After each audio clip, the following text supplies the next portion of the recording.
And we're back for another episode, ladies and gentlemen. And this time I make sure all the recordings are working. Yeah, this will probably get posted before the episode, but the episode next we might mention about technical issues, but maybe this one will come after that one. I don't know. So those are these Whichever things. order I put it in, it'll be fine. It kind of one leads into the other, so I think we're good on that end. I hope we're good on this end. But you know what? It's time for a little bit of wasted potential Severely wasted potential. with Kamen Rider 555 or Fives. So which do you prefer? I prefer Faiz. Really? You don't like saying 555? Well, no, because I don't feel like calling the Japanese police force. Literally, that's Japanese 911. I always forget that. I actually remember that as we had the stream, the recording last time, so I'm kind of glad we're doing the recording, or the re-recording, I should say. Yes. So if we hint at a previous version, don't worry, the previous version doesn't exist. We failed at the recording. I screwed up and nothing got vocally recorded. I don't know how I did that. OBS is a pain in the ass sometimes. Life moves on. It's free. Fair enough. But yes, today we're going to talk about the fourth of the Heisei era of Kamen Rider. How do we explain Kamen Rider succinctly? Man rides motorcycle wearing a helmet and decides to kick evil. I mean, yeah, that's pretty distinct. How do we describe the Heisei era? Where do you want to start on that one? The easiest and fastest way, I guess, would be probably the best. Um, this was I guess somewhere in the. What year did this start? Okay, well, the easiest way to describe it is the Japanese tend to put their media in various eras. There's the Showa, which is most famous for the original Godzilla. So well, you say Showa, most people think of the original Godzilla melting things, and then also the Godzilla that did the wacky victory dance. It can fly. Yes, backwards. Hey, if he's gonna hit him spikes first. Yeah, Heisei was the next era, which was at the time the 90s to early 2000s. And we are now currently in the Reiwa era with the 2020s. This I is usually tied to Japanese emperors as well. Yeah, I will say didn't have like emperor names tied to those, like what meant like emperor, new emperor. Kinda. I never really bothered to look into it. I just did the whole, okay, this is how we're splitting things up. That makes things easier. I never bothered to ask, why are we doing it that way? I remember when I was looking up for Godzilla, and I forget way back then because I had it, Mm, and then it kind of lost the page. Thanks, internet. but that's the internet for you, and also our own Swiss cheese styled memories. Mm-hmm. Most people have folds in their brains. We have holes in our brains. Yeah, but moving on before we keep rambling on Yes. from that. As we said, Faiz was the fourth in the Heisei era. The I know Heisei it's era kind of was, weird. It has all the fives since it's the fourth one, but yeah, it always bugs me too. It was the Heisei era was the big revival of Kamen Rider. Kamen Rider started in 1971, yeesh.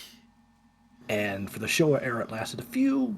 Well, let's see, there was Kamen Rider One, V3, Amazon, Stronger, Sky Rider, Super One,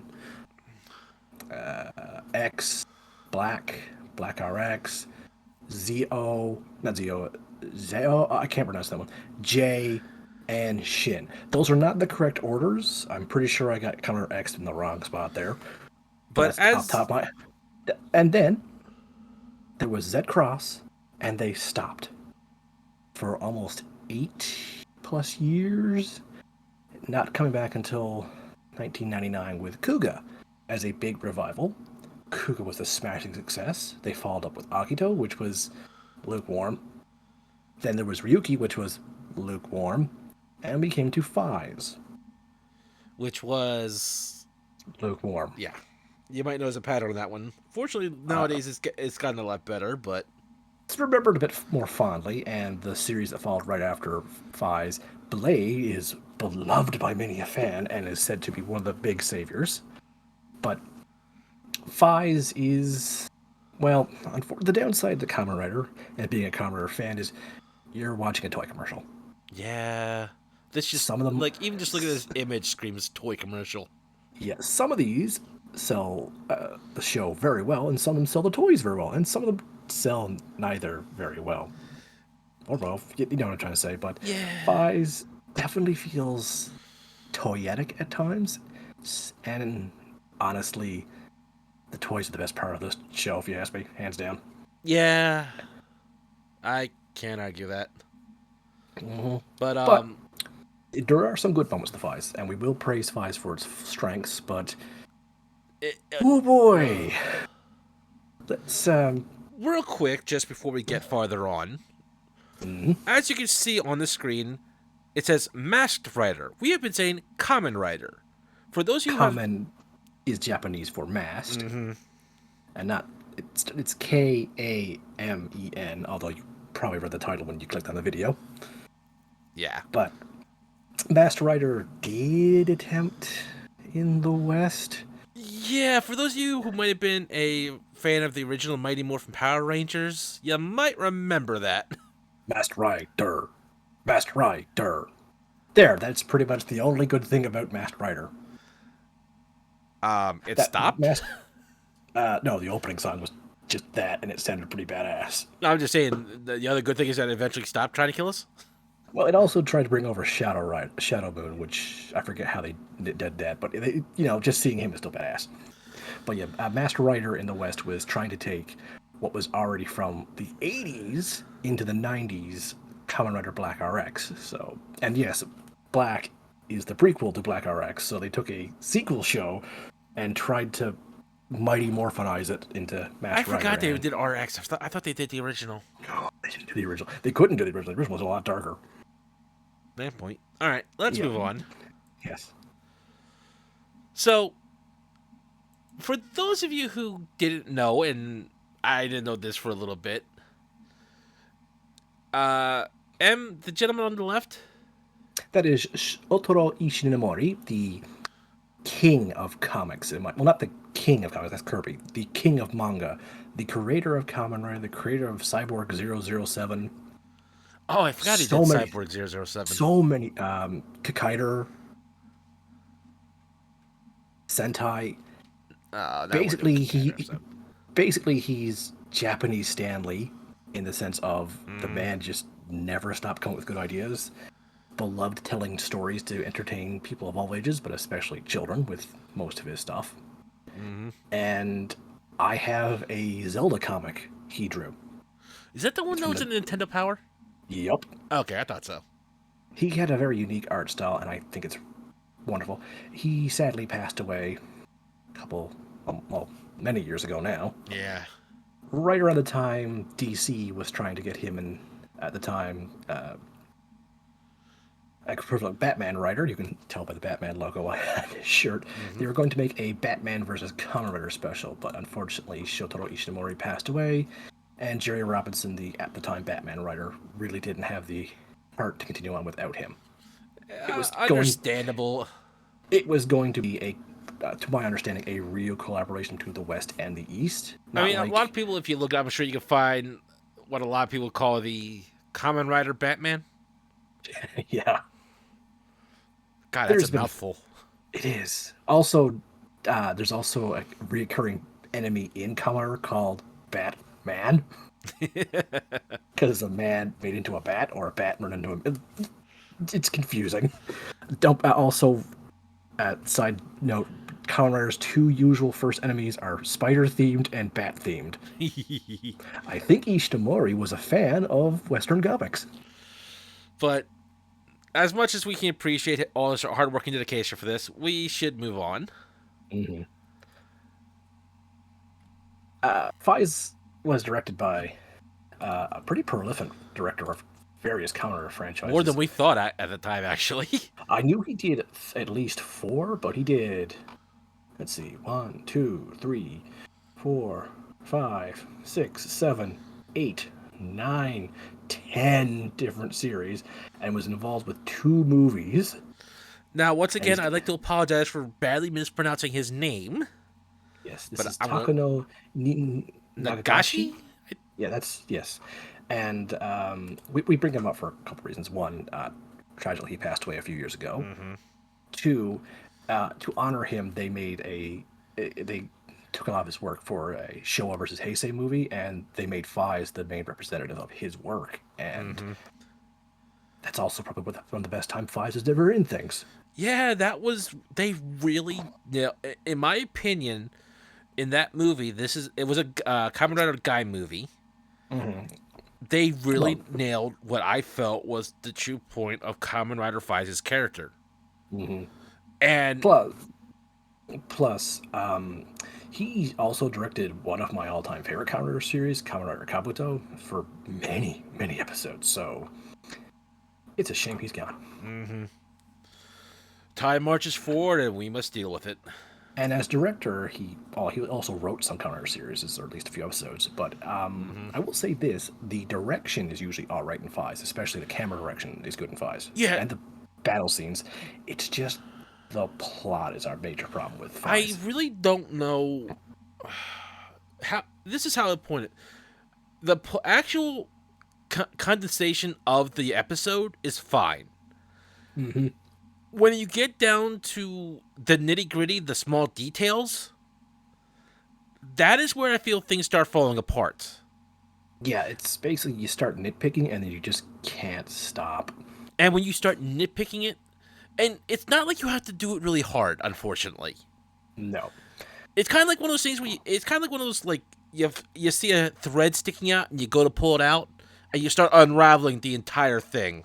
Yeah, rather than snap the thread, it just won't snap. You just keep pulling and pulling and pulling, and you're like, oh shit, I should stop. But eventually you just can't stop yourself.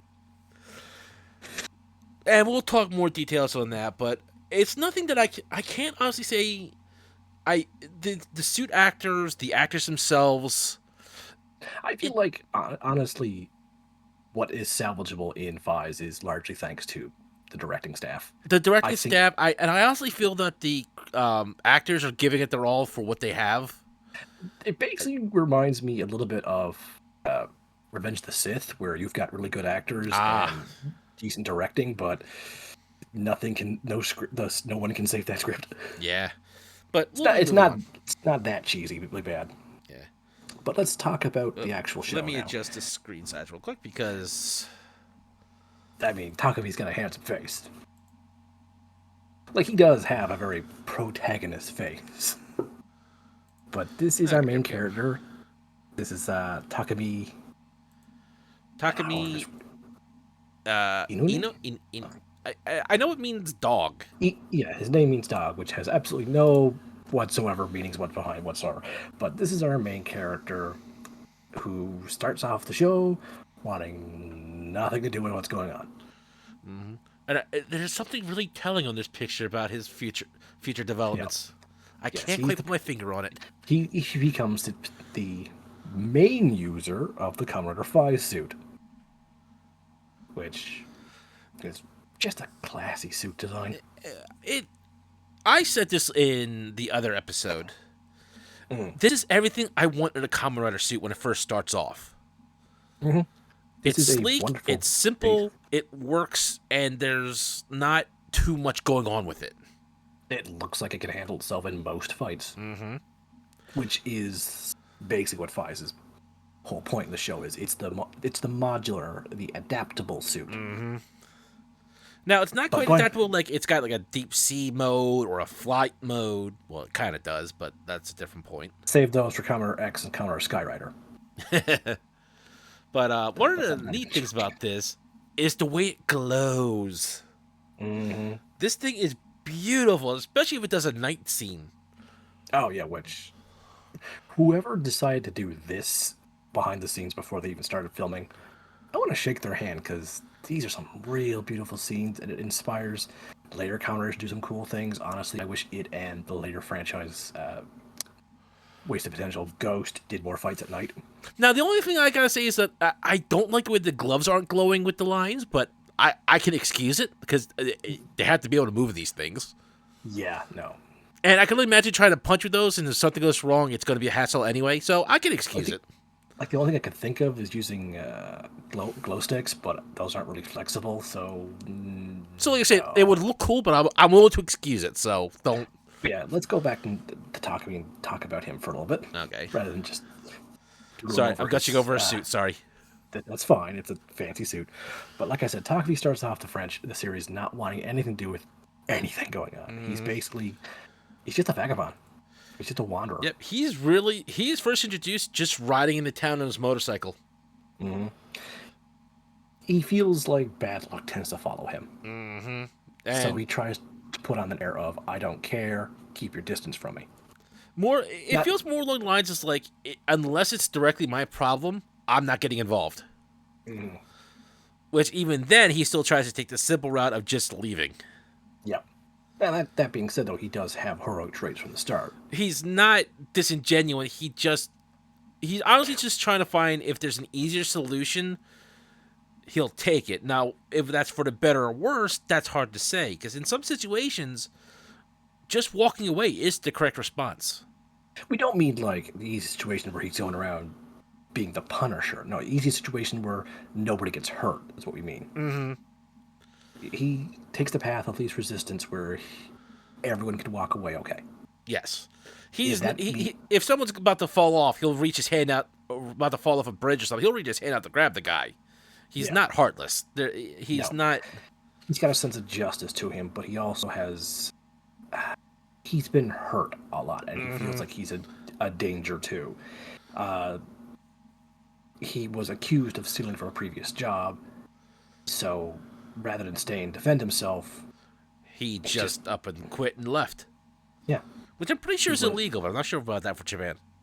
I don't really know. I think it also might have been like one of those technically dubious things the boss was doing. I don't remember exactly. It's just he didn't want to fight defenders because that would take too much effort, get someone else in trouble, or get himself stuck in real trouble. So he just left. The easier solution was just to leave it.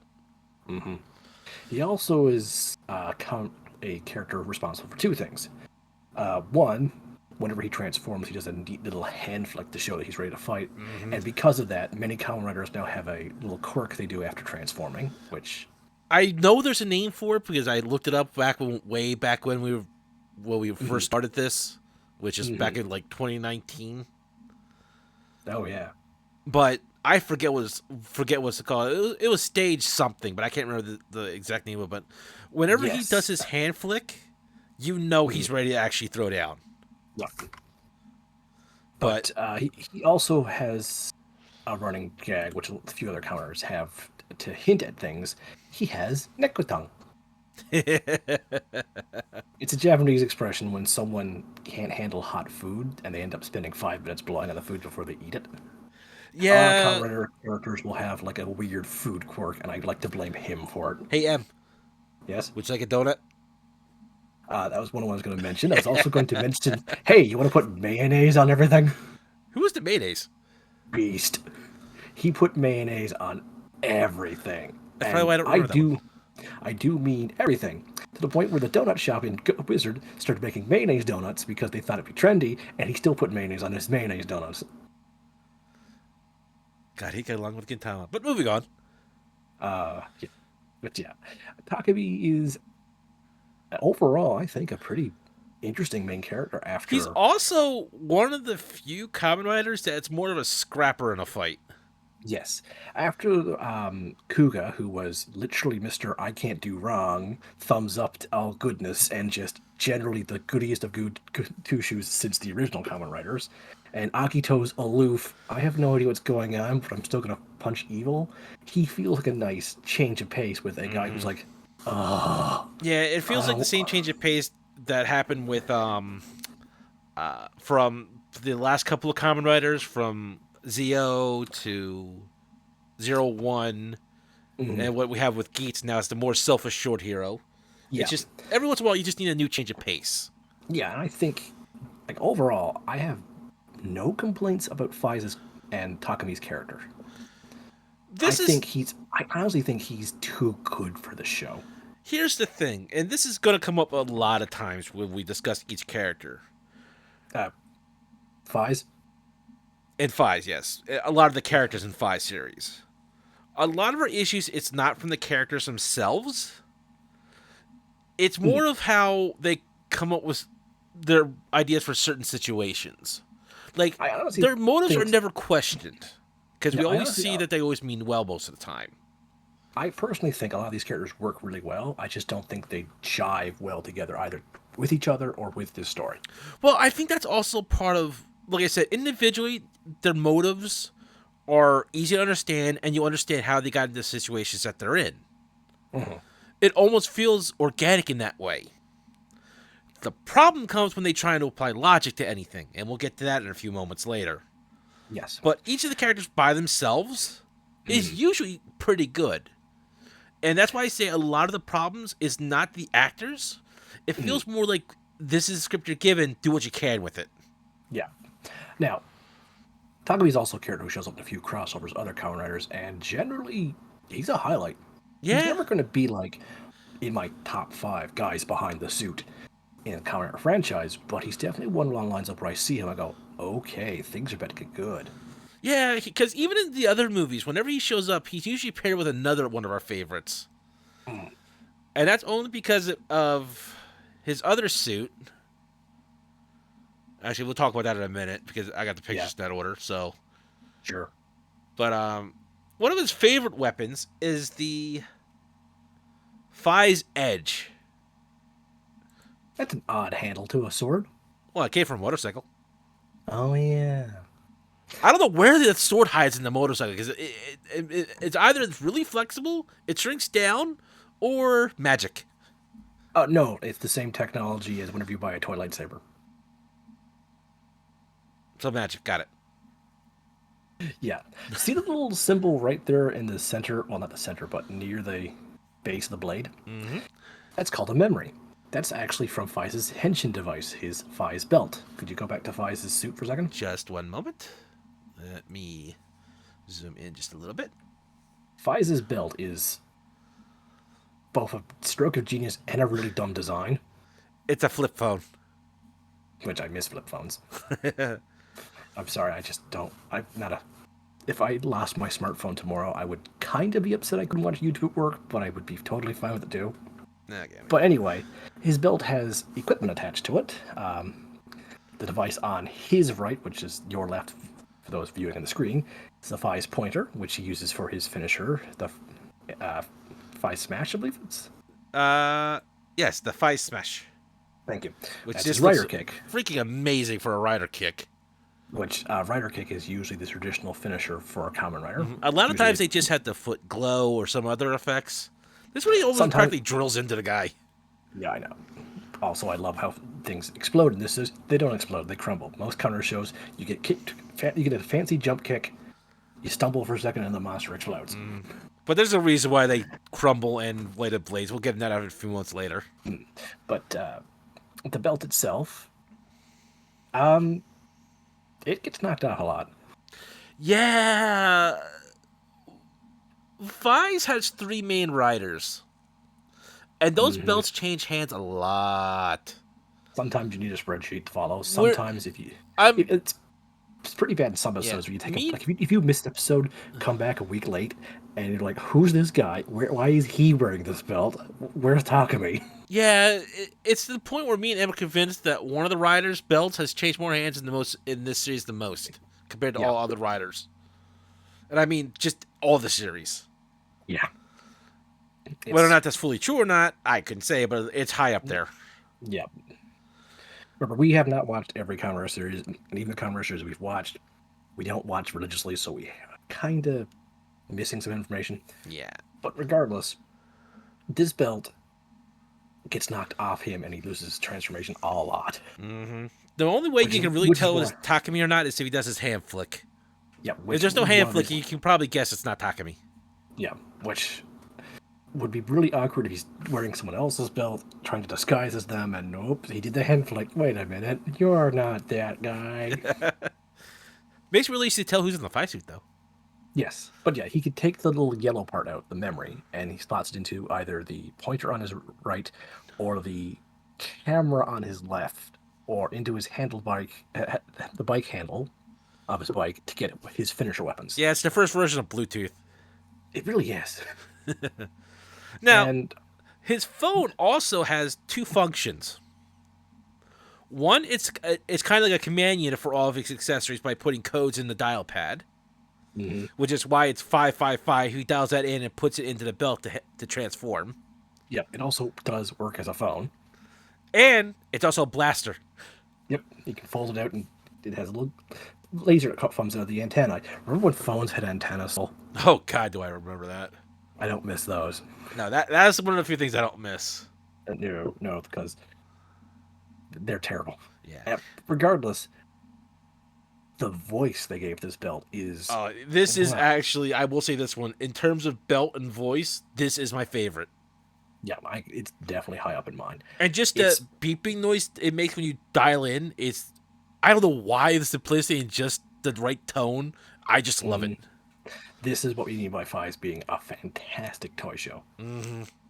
If you watch Faiz, you may not even like the show, but after a while, the sound effects and the actions and the glow in the dark and the satisfying beep beep beeps, you'll be like, "Oh man, I mean, I that's really just want beautiful. It glows. By the way, don't go looking for the Faiz belt. Oh my god, is it so expensive in the secondhand market? I've seen them as low as 500. They came out with a collector's edition high grade for adults that started off overly priced, and it's already gotten even worse. Yeah. But, But so it's remember how we said this armor was kind of modular? oh yeah, what I did say that. So, this is XL form, or XL form. Yep. By attaching a specialized stopwatch to his left arm, putting the memory of the phone into the stopwatch, and the memory from the stopwatch into his belt, Start up. he gains super speed. Yeah. We're And I not kidding. love how it looks like the chest piece just opens up. Yeah, to show like a turbine or an engine inside. Or just to keep the core from overheating. Like, it's And up to debate what that actually solid does. red eye. His guys go from yellow to solid red, which we forgot to mention. Faiz is apparently based off a shark. Yeah, that. I kind of see it, but I also think if someone told me he's based off a firefly, I could see that too. But Yeah, it's just for a mostly minute. You kind of see, like, the 2 points of the teeth, which. It feels more like a vampire with 2 teeth on that one, but.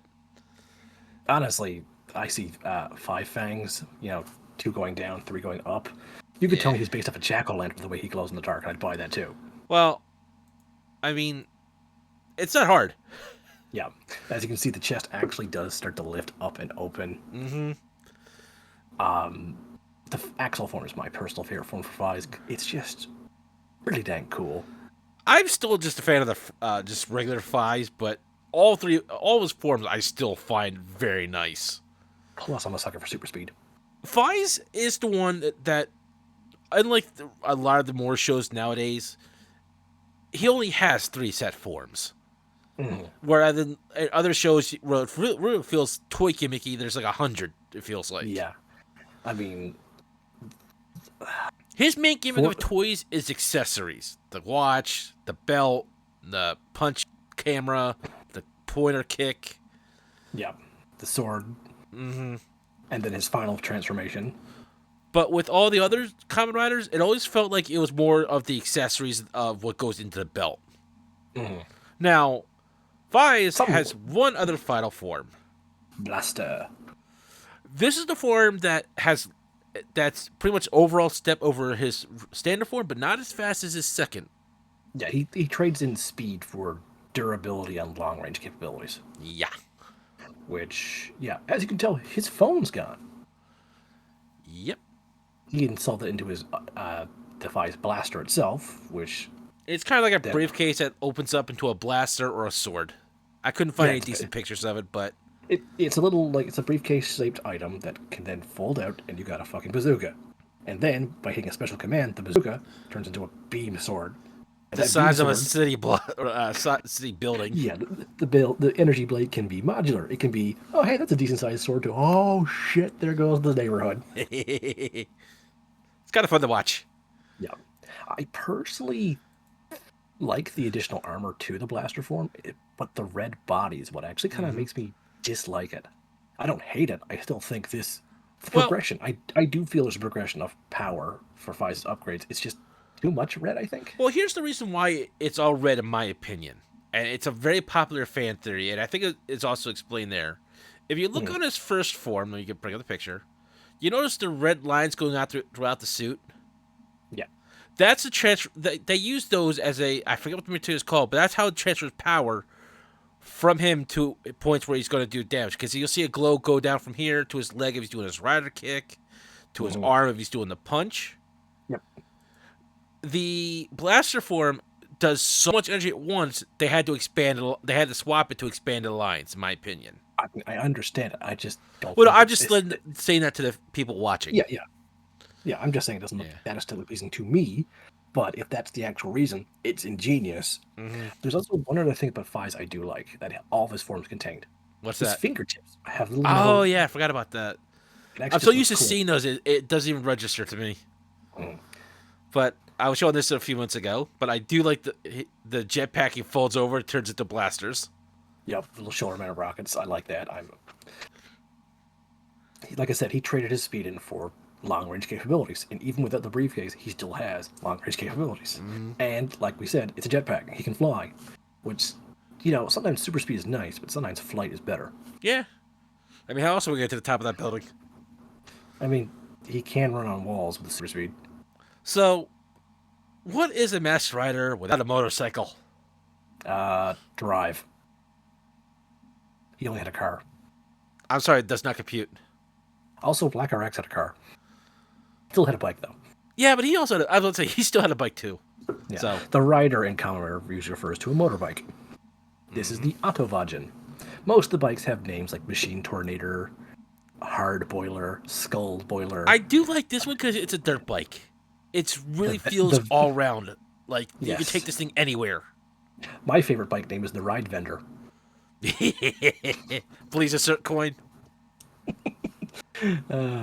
Yes, but the Autovagen is a pretty badass looking off-road bike. Yeah, like I say, this feels like what you're gonna do when you can take this anywhere. Some of Yeah. the other Kamen Rider bikes, it feels like you're gonna have to keep that thing on the road. Yeah, a few of them do have classical hot rods, which No, I'm not saying that's a bad thing. They can still be a nice design, but this one feels yeah. Practical. practical. And when you find out what the belts are generally for, it feels like you're gonna need something more practical. Some Kamen Riders are 100 based in cities, so they don't need anything besides pure speed. But this one has pure control. But there's something about this bike. It's more than meets the eye. Transform and roll out. Autovagen can transform into a robot. Yes, we know it definitely does not look that tiny when it's as tiny as it should.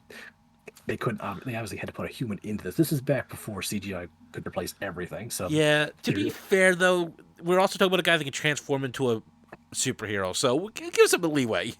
yeah, there's some mass shifting involved. That's fine. But Autovagen is not a full sentient robot. He's got his programs. He has protect one person and assist Faiz are his two primary functions. That's it. But he has flight in this mode. His front tire can come off into be a Gatling gun. And a shield. Yep. He's a pretty tough customer, but he can't keep up with the Kamen Riders. No, and but he's various also well monsters. versed in swordsmanship. Also, Yes, he's a decent assistant, but they don't heavily rely on him. And after a while, Autovagen does get outclassed by general stuff. you get the feeling that he was more there as an emergency backup than to actually be frontline fighter. That had to sell a toy. Well, I mean, they do have another model of him, so I can't say that it's not trying to sell a toy. Yeah. At least this one Yeah. looks more flexible, and so Well, that was designed as a toy first without having to worry about a human inside. this is also fair.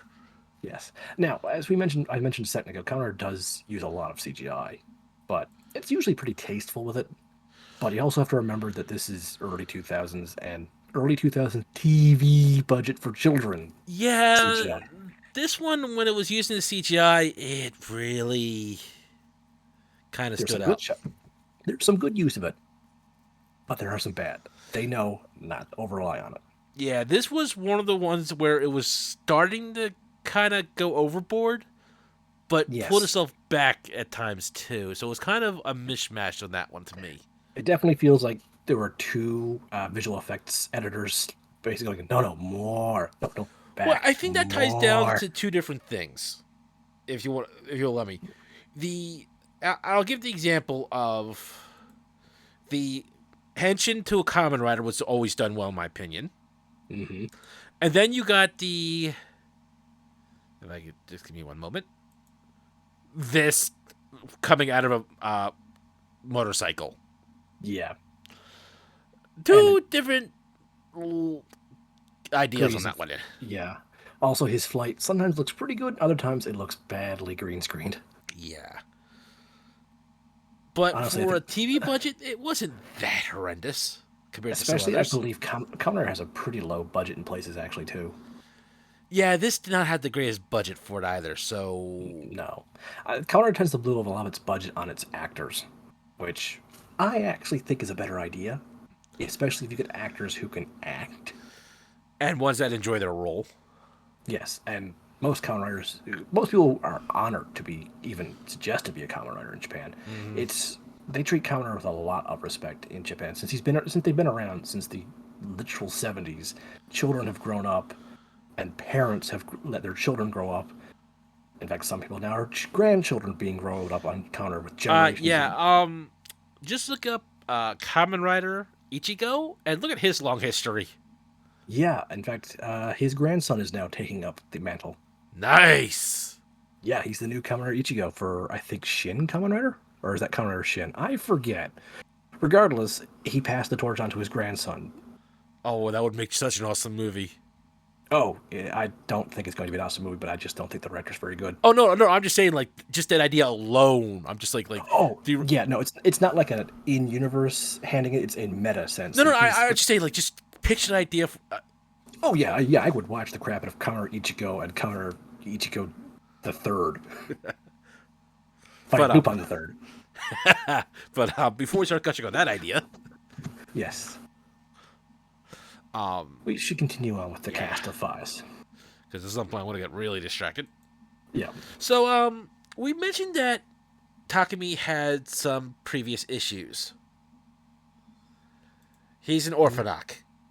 The Orphanox are the bad guys of this franchise, the series. Yeah, it's not that unusual for the Kamen Rider to be heavily tied to the bad guy. We mentioned Kamen Rider Ichigo. He was built by Nazis. Yeah, I don't care what you say. Much like how people try to weasel out and say, "Oh, well, Hydra's not Nazis." No, Shocker and Hydra are both Nazis. well, it's kind of like saying that Zeon wasn't Nazis. I'm like, they literally said that.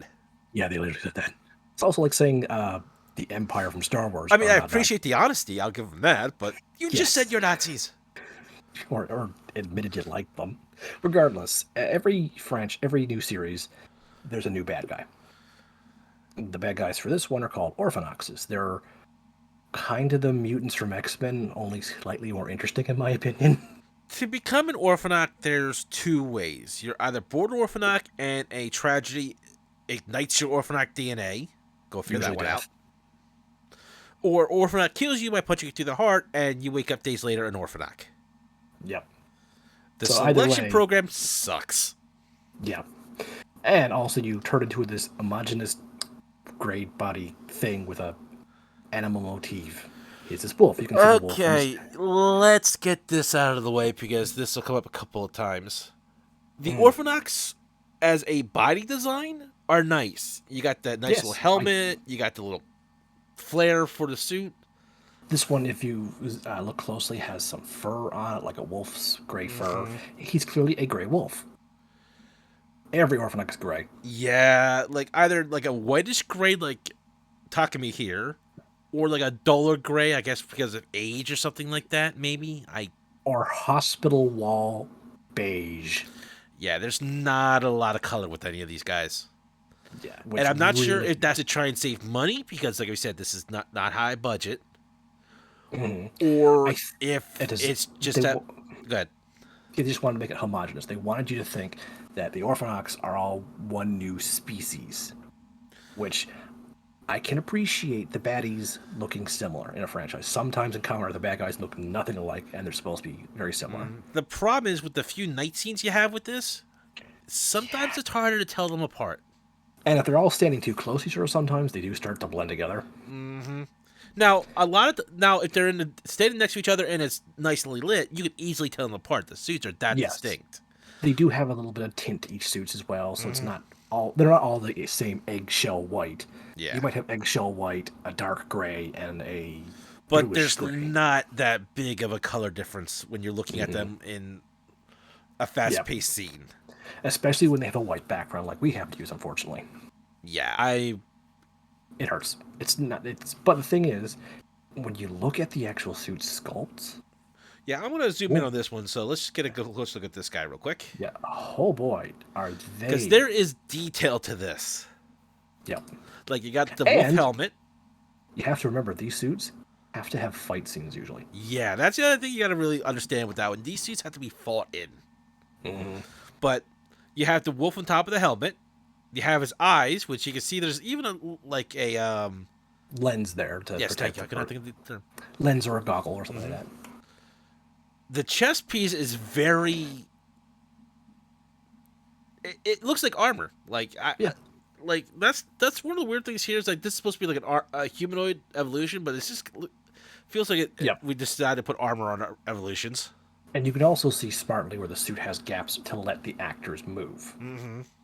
which sometimes these suits were over designed with no Oh yeah, the forgetting. Oh right, a human goes in this. and you got like brass knuckles, which I didn't realize was on his right hand. Mm.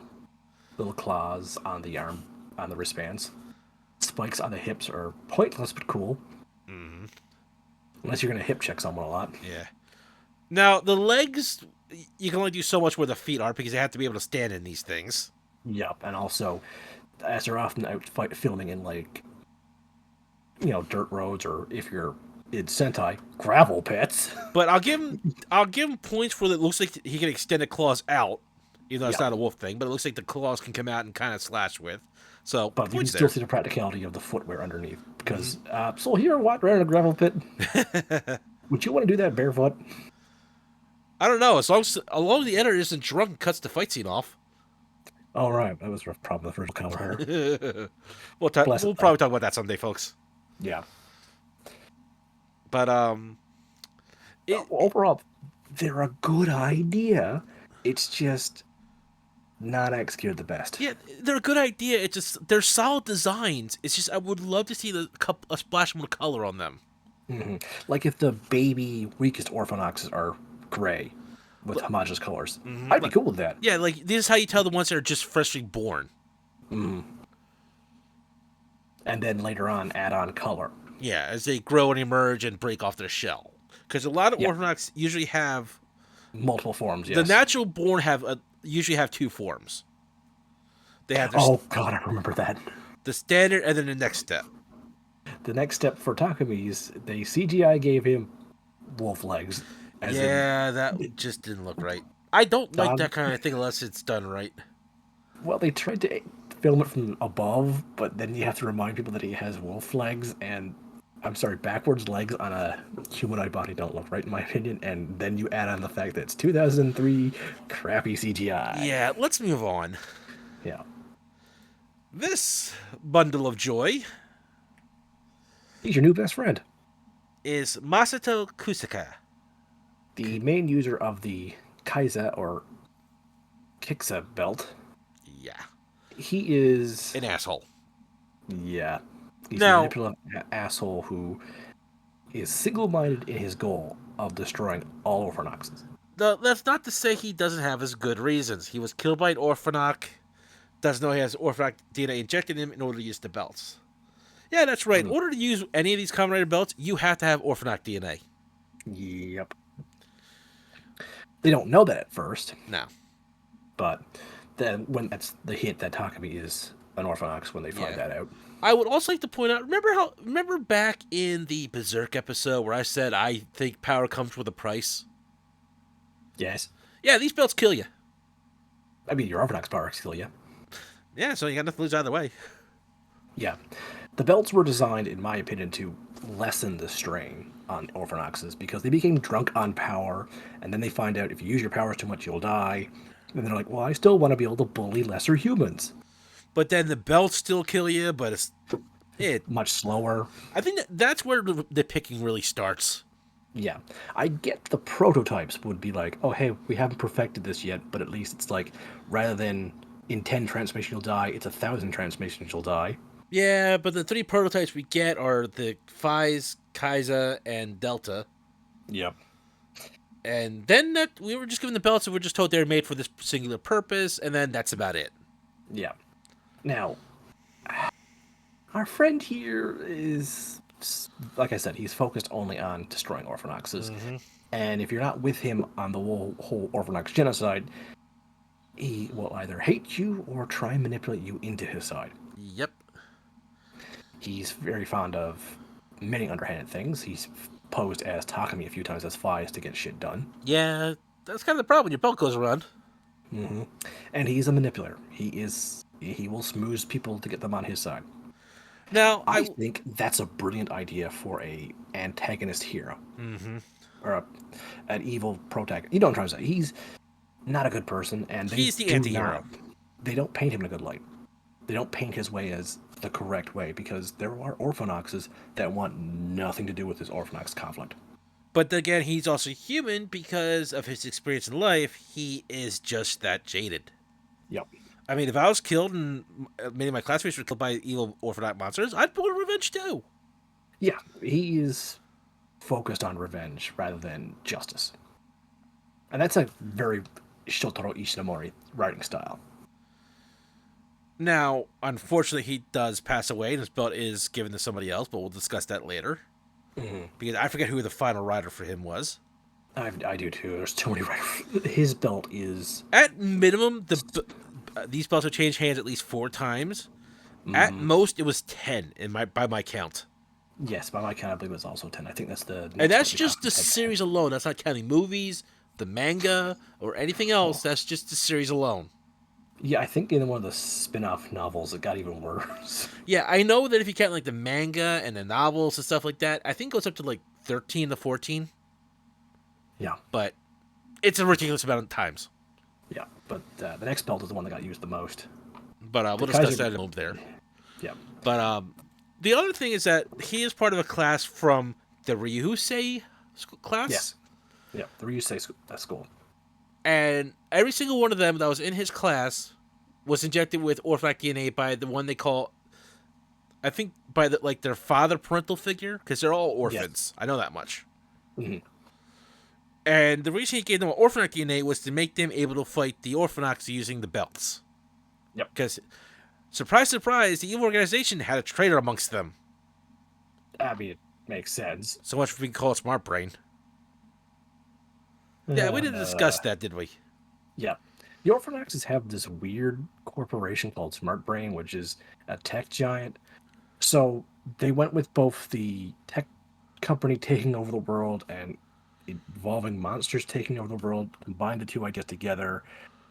And I feel like they didn't do either very well. No, because at some point, Smart Brain just really doesn't matter anymore.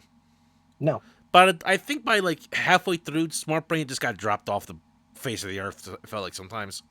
Yeah, they get mentioned, but it's like, okay, yeah, but are we still dealing with that? Is that still a thing? Yep. Script, where are you? But so it kind of comes down to the point that half of it is Smart Brain is an organization trying to bring about a result, which we'll discuss later. Yep. And the other half is just Orphanax being jerks. Yeah. It really comes down to Orphanax abusing power. Which, again, that's one of the things I do like, but at the same time, it feels so random.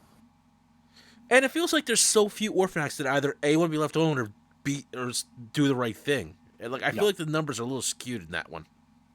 Like, it's one of my problems with gritty, realistic comics is, as soon as someone gets powers, they're going to be an asshole.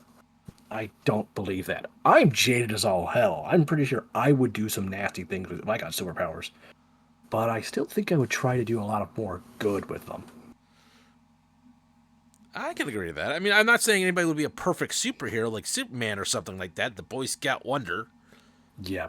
But Jesus Christ. Not everyone's going to go, oh, wow, I've got superpowers. I better just terrorize everyone around me. Take over the world. It's more along the lines of most people get, hey, I got superpowers. First of all, I'm going to punch that jerk from work. Second of all, I'm going to go rescue dogs. I can go with that second one. That's generally what I think most people do with the superpowers. They get revenge on one person if they're jaded, or immediately go to, well, if I see injustice, I'm gonna fight justice.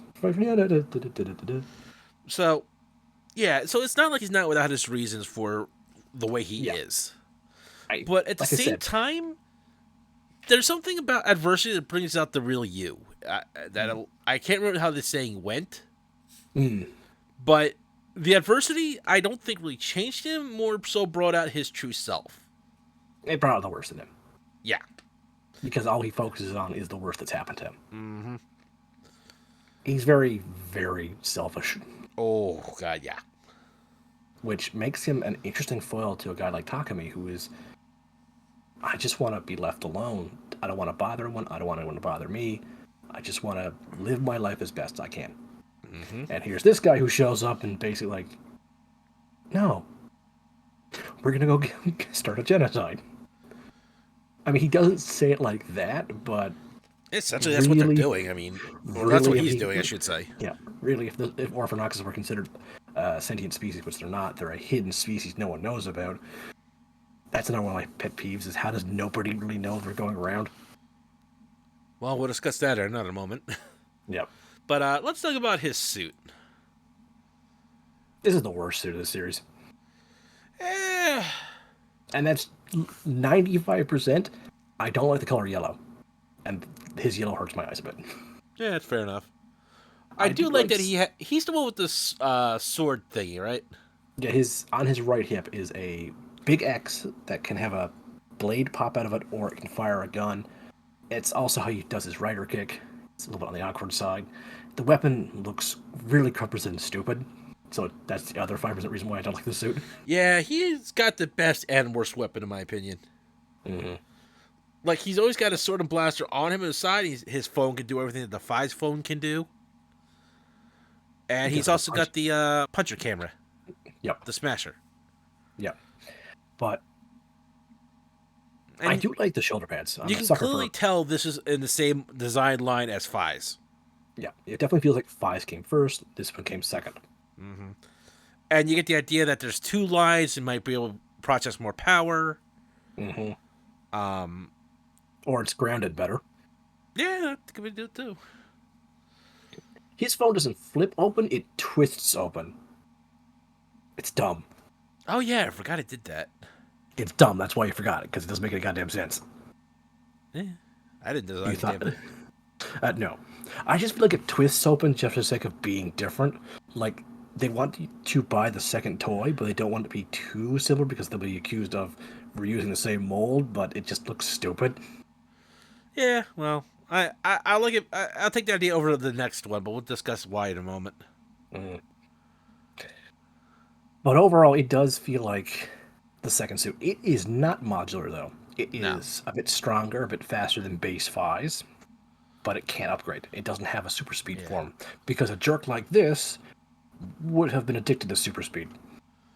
Yeah, Just imagine him getting the blaster form. you know, he would have just let. He thought of if he had the super speed, he'd be running around at the speed of the light, just punching everything he could to make sure that's not a Rooks, that's not a Rooks.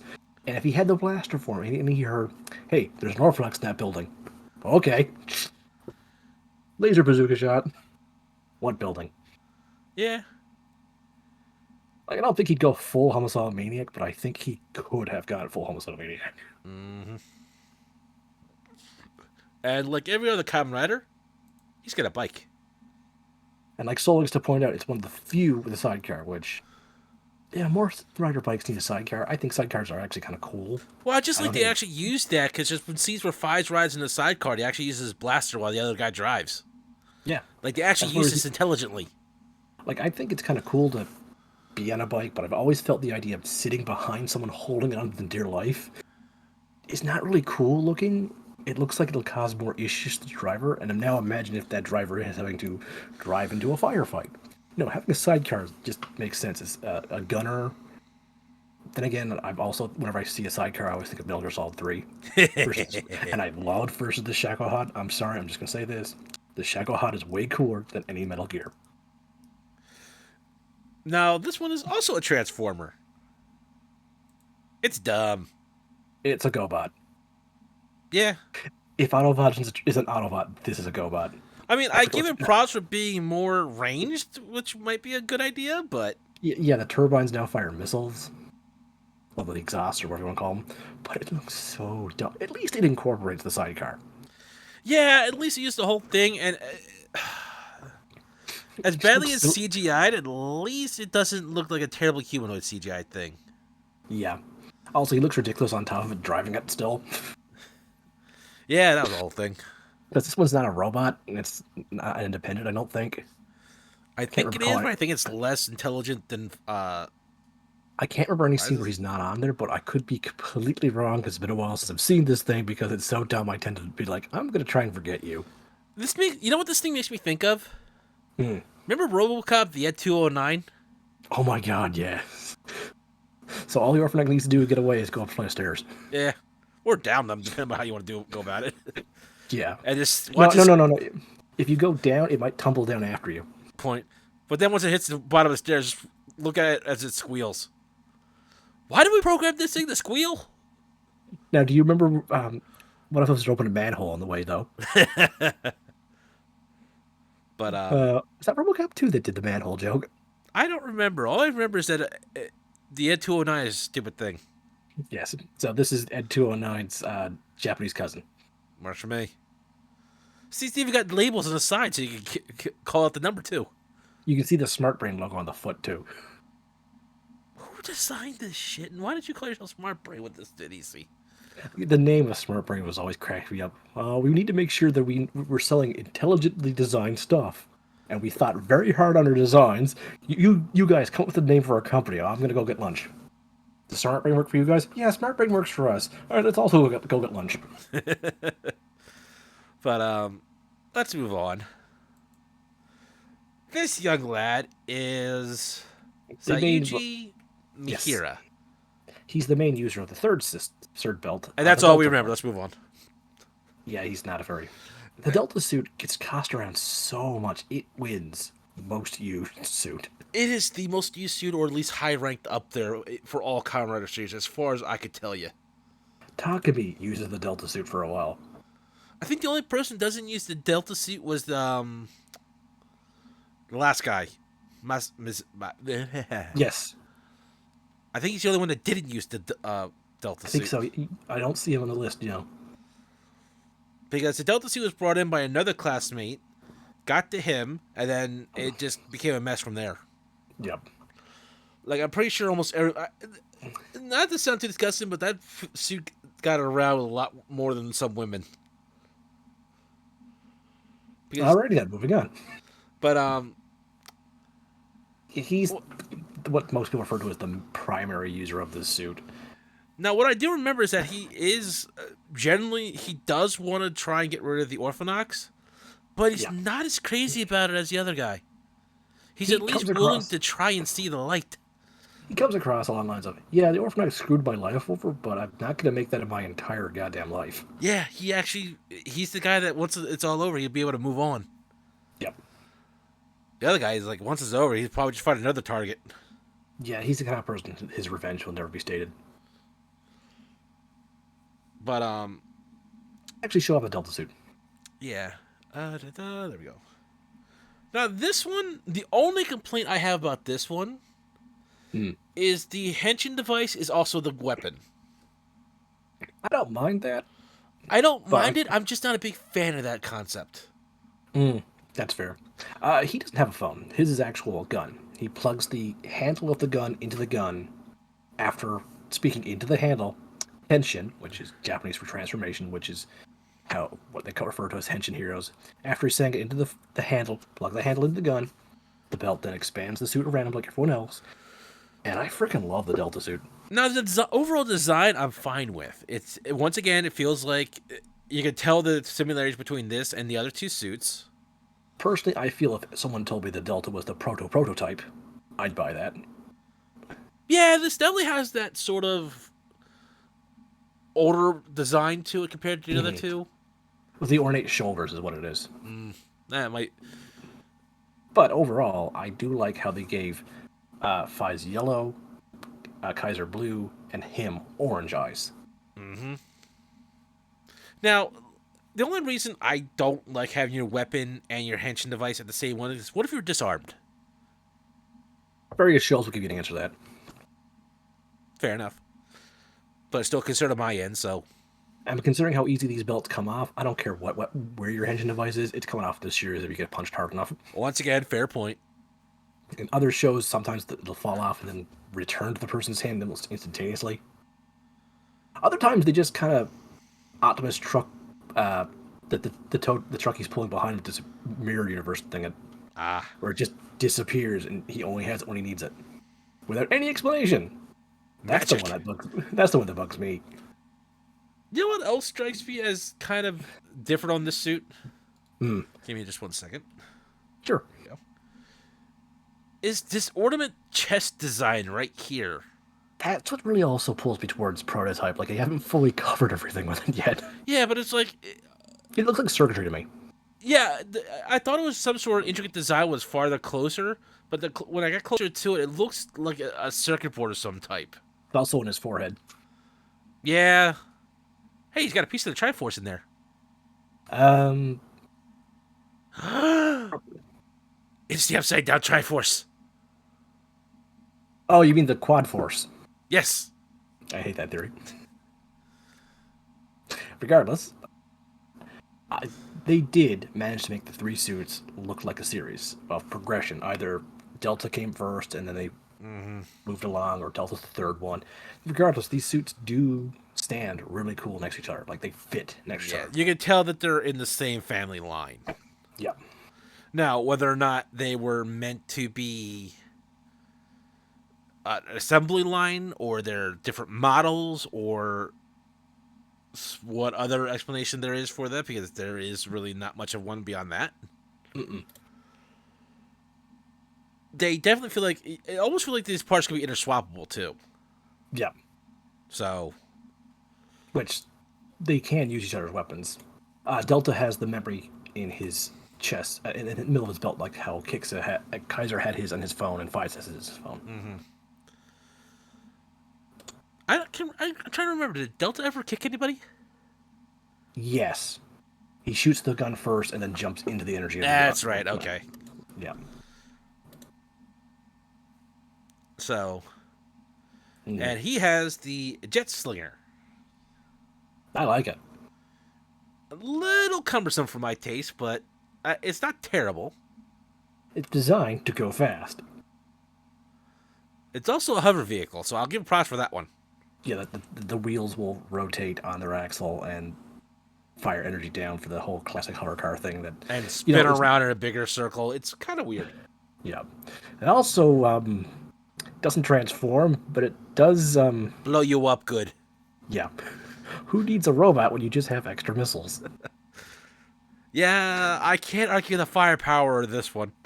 No. Especially when it's like Tokyo drifts into the area and then just starts opening fire. You're just like, oh. The CGI for the slinger works for me because they move it so fast you don't get a chance to look at it very The only long. part of the CGI that doesn't work for me is when the wheels underneath it spin for the hover mode. Oh, that's never worked for me in anything. I'm just saying, that's the only part that doesn't work. But this, when it folds out and has missiles and it's Tokyo drifting and shooting at you, works well. I just don't buy the hover mode. Faiz also has one. He has to type in his phone to summon it, and he only did it like once, and it never returned. Man, terrible service on that phone call. I know, right?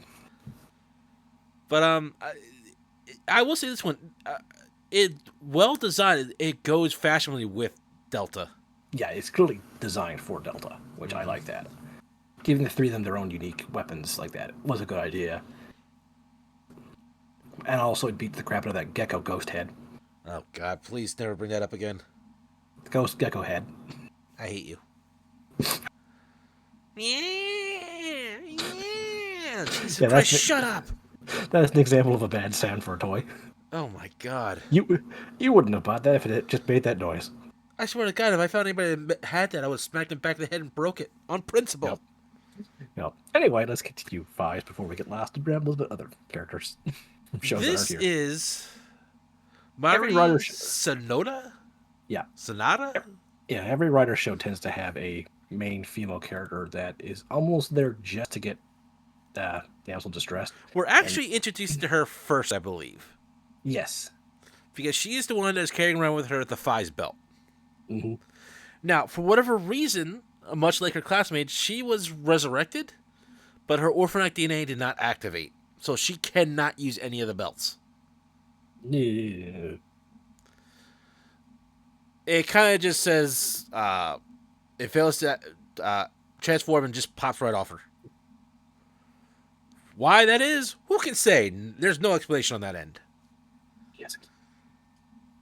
But then she comes across Takumi, and at the time she didn't know about needing the Orphanite DNA, and he's able to use the belt. So therefore, you must be It's the his hero. belt. Yep, you're No, here's your responsible now. belt. I'm leaving. Yep. And she ends up following him, trying to get him to. She's the call to action for Takumi. Mm-hmm. And she's very persistent on that end. Yep. Now, Yeah. this is where we really start talking about the motives versus intelligence argument. hmm Takumi, I'll give points. Takumi and the other two writers are not the smartest people available. No, they're street smart. Sweet Jesus God. Give me a second. I have a brain aneurysm right now. The two non-writers who are Takumi's friends tend to have an issue of getting into problems they really shouldn't. Or getting into problems that common sense should really help them avoid. I mean, Like once again, I'll never like getting out of a vehicle that's currently working. once again, I will never question their motives. They mean well. They're good people. But just because you're a good person doesn't mean you're intelligent. No. So, well, she honestly means well. She wants Takumi to help them do the right thing and protect people. Mhm. She is somewhat accepting of the idea that not all Orthodox are evil, so good on her. Takes some time for her to get used to that idea, but then again, like I said, if I was killed by somebody, I'd have misgivings too. So, Yeah, and I also found out that the Delta Belt also has other side effects with it, and I think the Kaiser might as well. I believe so. Yeah. That they kind of drive you a little mental on that end. There is a power hungry mode in at least in the Delta Belt. I remember reading about. Oh yeah. So yeah, belts kind of have screw loose somewhere along the lines. Faiz, I think, is Mm, the one with the least amount of issues on that end. yeah. Or Takumi's just that decent of a person. Take your pick. Yeah. Now, along with her, we have Kitiro, Kikuchi, Kaitaro. I believe it's Kitaro Kukichi. Yes, once again, I apologize to everybody for whose names I'm murdering. Oh, and while this is probably my least character of the show, I think he's well acted. I just can't. Oh no, can't. my problem is not with the actors. Like I said, they're doing what they can with the script. And like I said, motivation wise and emotionally wise, I'm with these people. Just please stop getting out of the goddamn vehicle and start driving it, you morons. I remember when Soul first watched Faiz, and he just went on a hour-long rant to me about people just the vehicle works, stay in the vehicle. If the monster is approaching, do not exit the vehicle. Drive, you moron! Keep all hands and feet inside the vehicle at all times.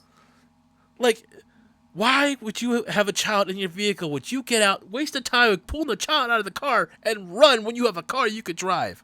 Yes, you will mess up that suspension driving off road, but you will get somewhere faster than you would on foot. I mean, Uh, jeez, the worst you can do is get slightly further with the vehicle. You have several options when a monster's attacking. You have a car that's running. Not like you get in the classic, oh, the engine won't start bullshit. No, these engines were either working or just worked. You can either A, try and drive away, B, try and hit the monster with the vehicle, or C, I don't know, just drive around the monster and screaming at them. That might be more efficient than just running. yeah, but like I said, you have yourself, your passenger, and a kid in the back seat. Rather than wasting the time to get out of the car and grab the kid, just drive, moron. I mean, I know it'll take an extra second, but you can at least try starting the car too. Like at least in the hard movies, they at least try and start the car. Yep. These they just give it completely on. And then I really hate the one where they drop the keys and they have trouble picking them up. That scene really pissed me off because I'm tired of that trope. Really? Go on. Oh my god, I just ugh. Like the simplest solution is the one that they always forget. Key, engine, go. It's not hard. Uh, And these two do. It's not like it's done once. no. This is worse than the doll trying to kill somebody that gets his ass kicked every 5 scenes. All right, from Double. Yeah. But yeah, tangent aside, he's the guy who basically gives Takumi and Mari a home in his Mm-hmm. family laundromat. And he is a very good person. There's a joke where he has he can sense evil people. I essentially, like I said this before, he is pretty much a dumber ghost. Yeah. And what I mean by that is Kamen Ghost is a good guy trying to do the good things for everybody else. That he's trying to do the same thing, but he's a lot dumber. Yep. But I will say this: he's at least nice enough that he gives people home. He's charitable, but he's not too charitable because they have to work at laundromat in order to live there. So it's not like, oh, just live here for free. No, you're gonna help my family business. That's fair. So and Takumi at first really does not want to help. No, he does everything he can to either avoid it or get fired. It feels like. Yeah, but Kitaro is such a good guy. It eventually works over on. It rubs off on him, and Takumi starts getting involved in this. Especially, it turns out when he actually starts doing good and starts getting recognized by his friends and others as Kamen Rider Faiz, a good guy. Too bad the other asshole kind of ruins all that and makes him regret it, but... Yeah. Now, this lovely young lady is Yuka Osada. She is another orphanok. And she wants nothing to do with trying to eliminate humanity for the most part. Yeah, even before coming to Orphanok, Jesus, this is just like this is the character I think the show did the worst to. In more ways than one. Yeah. Let's see. In order to she dies in her school after extreme amounts of bullying. Then comes back to life. Her family's basically falling apart around her. Yep. Now remember, that's also got to be shot because you're clinically dead before you become an orphanok. Yeah. Yeah. And then she's immediately pulled into this whole orphanok versus humans thing. Yep. And all she wants to do is meet her pen pal boyfriend. Oh, you mean this guy? Yeah, they don't know that they're pen pals dating for which is actually one of the cuter, well done things about this. Yeah, like I said, I don't like this character, but whenever it comes to his romance, I'm actually like down for him. I'm like behind him, like, yeah, get together, you two, be happy, have some dumb babies. Get murdered by this guy. Wait, what? Yeah. Yeah, remember how we said that guy wants all orphanoks dead? Yeah. If you didn't hate him before, you'll hate him after. I mean, she does do some things, but a lot of it's mostly self-defense. Yes. Or the situation just got so out of hand that, well, it was out of hand. Yeah. Like, has she done some things that she's regretted? Yes. But I think the fact that she regrets it says volumes. Yeah. But she is responsible for a few deaths of few humans, but it really is more on the lines of she killed jerkasses, so people aren't too upset by it. She's killed jerkasses, and she's even regretted it regardless. Yeah. Again, she had a little control when she first transformed, which makes sense. And when people find out that you're a dead person come back to life, they don't react too well to that. No, burn the witch kind of mentality comes across. Mm-hmm. But once again, we see here is the lack of color, first of all. Yep, she's based off a crane. Mm-hmm. Which is, you know. But I like how, unlike Takumi, she looks less armored, but more mobile. She feels more agile than what Takumi is in his Orphanok form. Mm-hmm. The little are those hexagons? I think they are. They're Or hexagonal. Like, yeah, spread out and turn into CGI wings, which is actually pretty decent for again, CGI effects. they don't tend to focus too much on it, smartly so. Mm-hmm. Um, she definitely looks like, even though they're harder plastic, looks like their feathers stick out in certain places. Yep, She's got like little talon claws on her fingers. works. Standard boots, but it's like I really can't figure out what they would have done too much more with her footwear and still Mm-hmm. have it workable. Because again, these aren't just straight up animals; they're sort of a mix, really. Yep. The wings for the collar look really nice. I didn't notice that until you zoomed in. Mm-hmm. The only thing I'm not really liking on this one is the helmet. Yeah, no.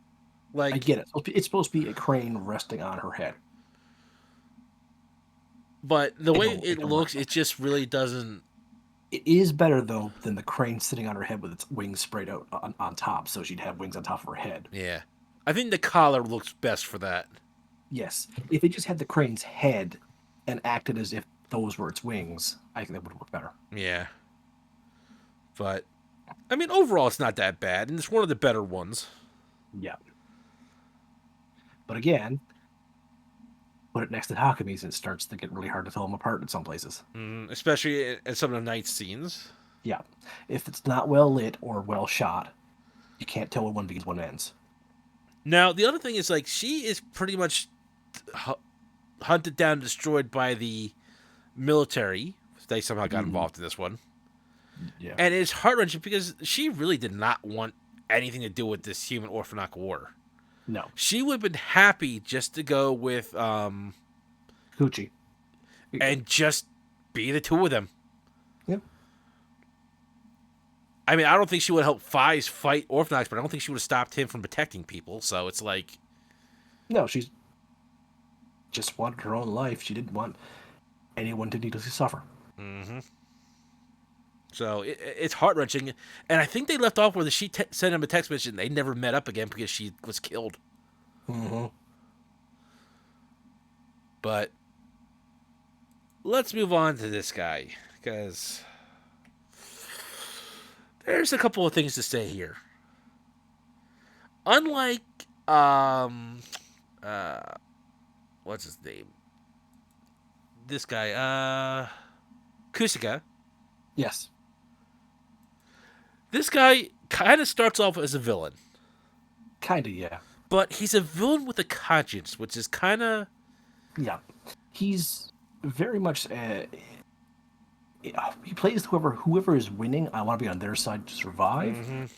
But at the same time, he's not like, okay, I joined the bad guys to survive, but I'm not gonna like go baby murdering. Yeah, he's not. As I put it previously, he's the villain with a conscience in a sense. Yeah. Every time he's about to do something that really makes you think he's going to cross the line, his conscience kicks in. Mm-hmm. And he actually befriends another person that we'll talk about soon. Yeah. And in a lot of ways, he does help out both Faiz and I think the other guys we'll talk about in a moment is Kiba. He kind of befriends them both and flip flops on their side. Yep. And he's also the one that saves a kid that has repercussions later. Yep. Which shows that he's not a monster. He's just out to survive. If there's a war, he wants to be on the winning side. If there's no war, he's fine with that also. Which is a fair mentality. If there's a big war going on, you just don't want to die. Which I think a lot of people can understand that point of view. Yeah. And remember, he also did die to become an orphanok, so he could have been traumatized by that. Mm-hmm. It's like, I don't want to do this again. Oh, geez, dying from heart failure was not fun. Well, the only time you have to die from heart failure was if it kills you. Basically, I'm just saying, you know, as an example of how he could. I forget how he died. I'm just saying, like, yeah, it's probably it's just not. It's enough to change a person. Mm-hmm. It's like, well, I'd be getting a second chance. I don't want to waste that one dying. Yeah, no, dying sucked. And then we find out he is the Snake Orphanok. which is honestly not a great suit. If it wasn't for certain details, Like, I don't get the head. the head is supposed to be, from what I understand, like the two fangs on the side here, which I know the picture is terrible for it. Well, that and it's white on white. Yeah. And It's the 5 holes I don't get. I think it's The supposed to be fangs, reference to like a rattlesnake tail or something. I think so, I yeah. could be But wrong you on know that one, but it's like, yeah, there's not enough snake in this. like I get the snake heads on the shoulders right there. Like you see the top of the head there, the eye right there. Like Yep. the snake shoulder pads, I can kind of make out. But again, get- because it's white on white, Yeah. other than the scale designs on his legs and armor plates, Which could just be any lizard. yeah. Look, I thought this was a centipede by mistake at one point. When I first saw it, I thought it was spider themed. Yeah, I like. This is the worst suit, honestly, of them all. See, what would really help this suit are some splashes of colors usually associated with snakes. But you know what? The one thing I do like about this overall is, it looks doesn't like he's have it. still got his leather or not His vest, yeah. So Did he ever CGI his legs into a snake tail? I don't think he did. Which immediately slightly makes it better than some other CGI suits. But like I said, I do like how it incorporates some of his human side, what he was dressed in, to accommodate his Wolfnak form. I do like that little touch there, but it's not enough to designate him from what he actually is. But I blame that more on the lack of color than I do the detail. If it had some like greens or browns, the colors you think of when you think of a snake, it would have helped. You know what also might have helped? Like the lizard iris eyes instead of these holes. Yes. And maybe a snake head helmet or something like that, or a cobra head. Like I know that's like a trope, but it helps. Like oh god, I'm trying to think of a good example of that, and I can't think of one. Yeah, one's escaping me too. But like the people were like a snake hood. They had like the cobra head that goes around their head for the hood. Yeah. That would have helped out tremendously. Would probably been harder to fight it, but I think they could have worked with it. Speaking of Cobra, I do think he's better than the entire Cobra uniforms. Cobra! But then again, I think G.I. Joe was one of the worst 80s cartoons. Yeah, I thought it. worse. But he also does. Smart Brain actually manages to replicate a little bit of the Faiz suit. These are called the Ryo Troopers. They end up being mass-produced suits, and he ended up being one of the commanders of them for a while. Because, well, like we said, he jumps to whoever's winning. And at the time, Smart Brain was winning, and they're mass-producing these to battle the Orphanak threat. Wait, what? I've confused them. Yeah, there are a few things I like about this. Number one is you can tell these are the cheap mass-produced suits. They went for a bronze motif too, which that's pretty good for a mass production idea. Yeah, the color, They still have the fang teeth like all the suits had. the lack of definite detail, but just enough detail to know that they're designed for something. And a single module weapon on the hip, which I believe was a sword gun. I think it was a baton. I think it was. I forget. I'm gonna double check. I think it was like a stun baton of some sort. If I remember correctly. You might be right. I just don't remember the Ryo Troopers ever doing that much. That's because they did. They kind of like showed up and then like Smart Brain just kind of vanished. Yeah. Kind of reminds me of another evil organization. That doesn't narrow it down. There's a handful. Although I think. Yeah, I'm shocked. I thought you were going to talk about Foundation X. Sorry, I couldn't resist the shock joke. No, that's fine.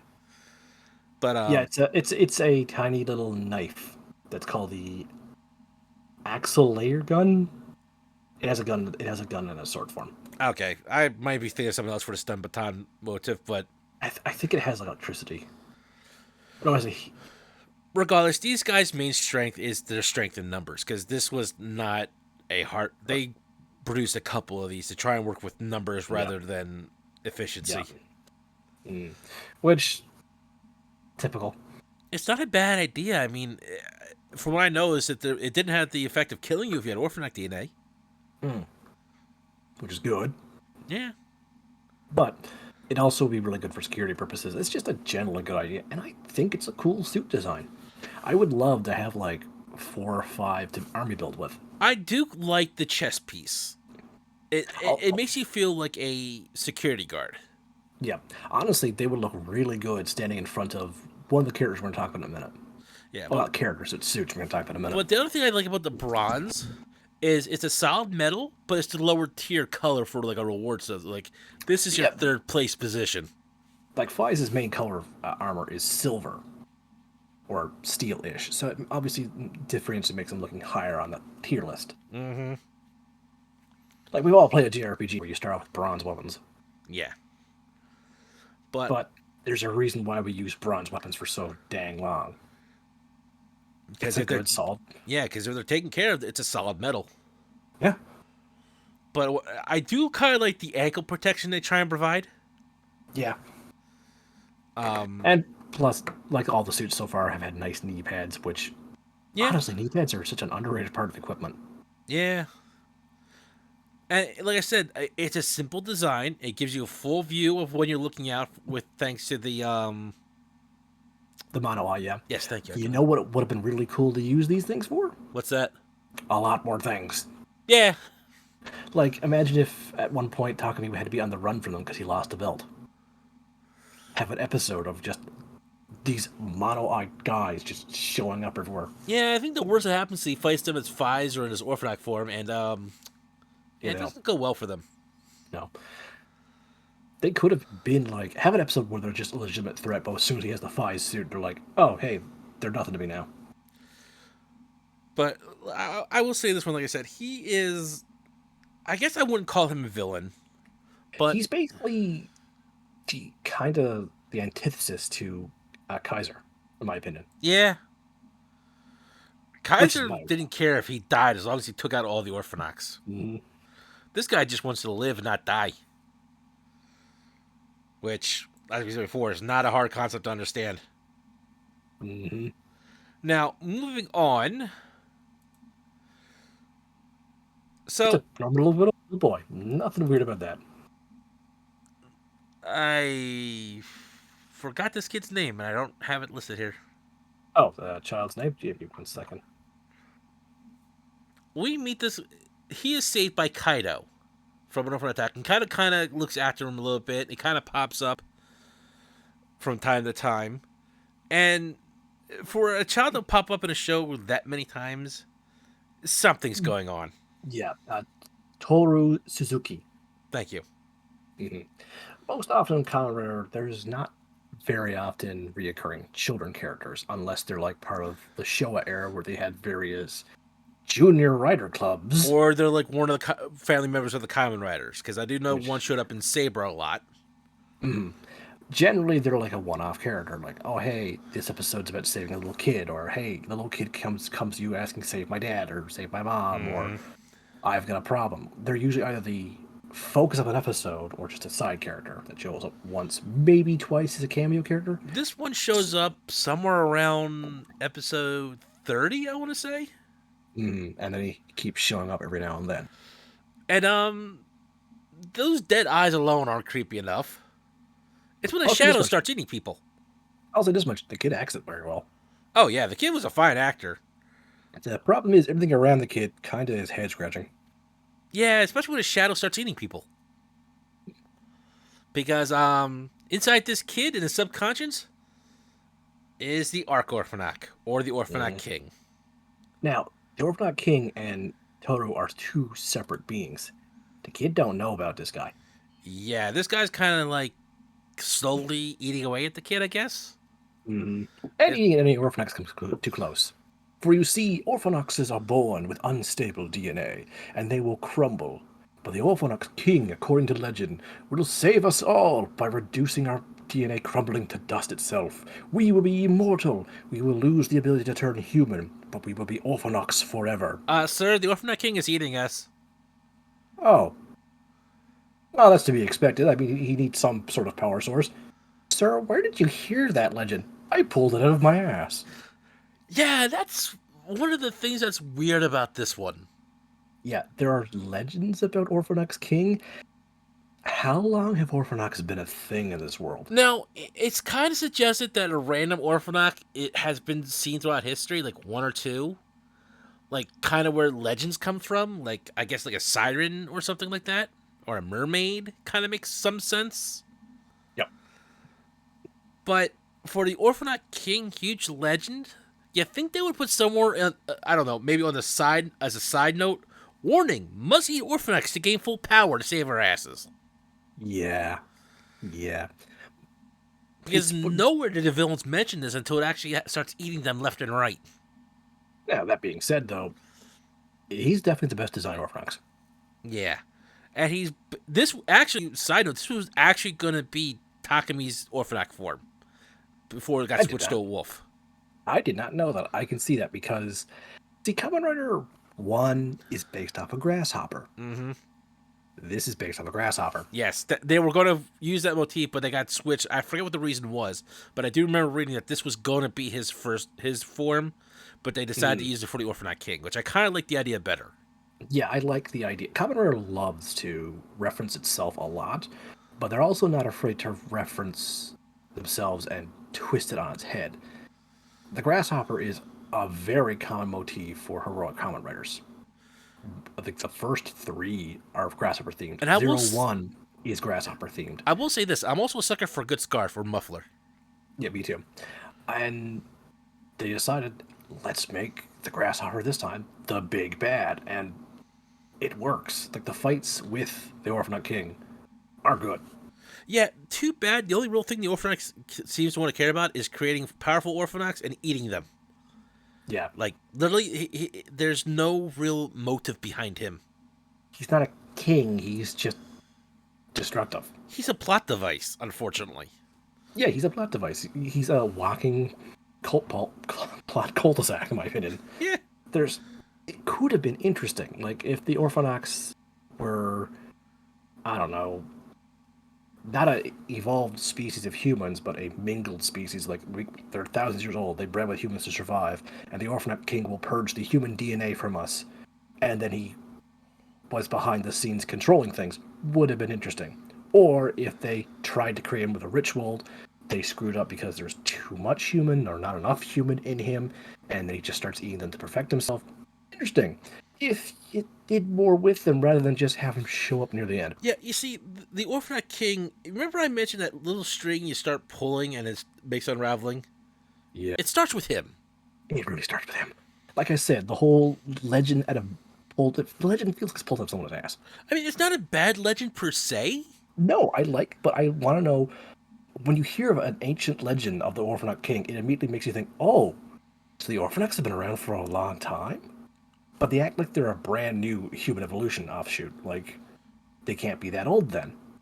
No, do they have legends? Who discovered this legend? Has there been one before? What happened to him before? And why didn't you put in the side notes must eat things to regain power? Like I feel like that's a huge cliff note. Is that normal? Or is that a sign that he's not the real Orphanite King?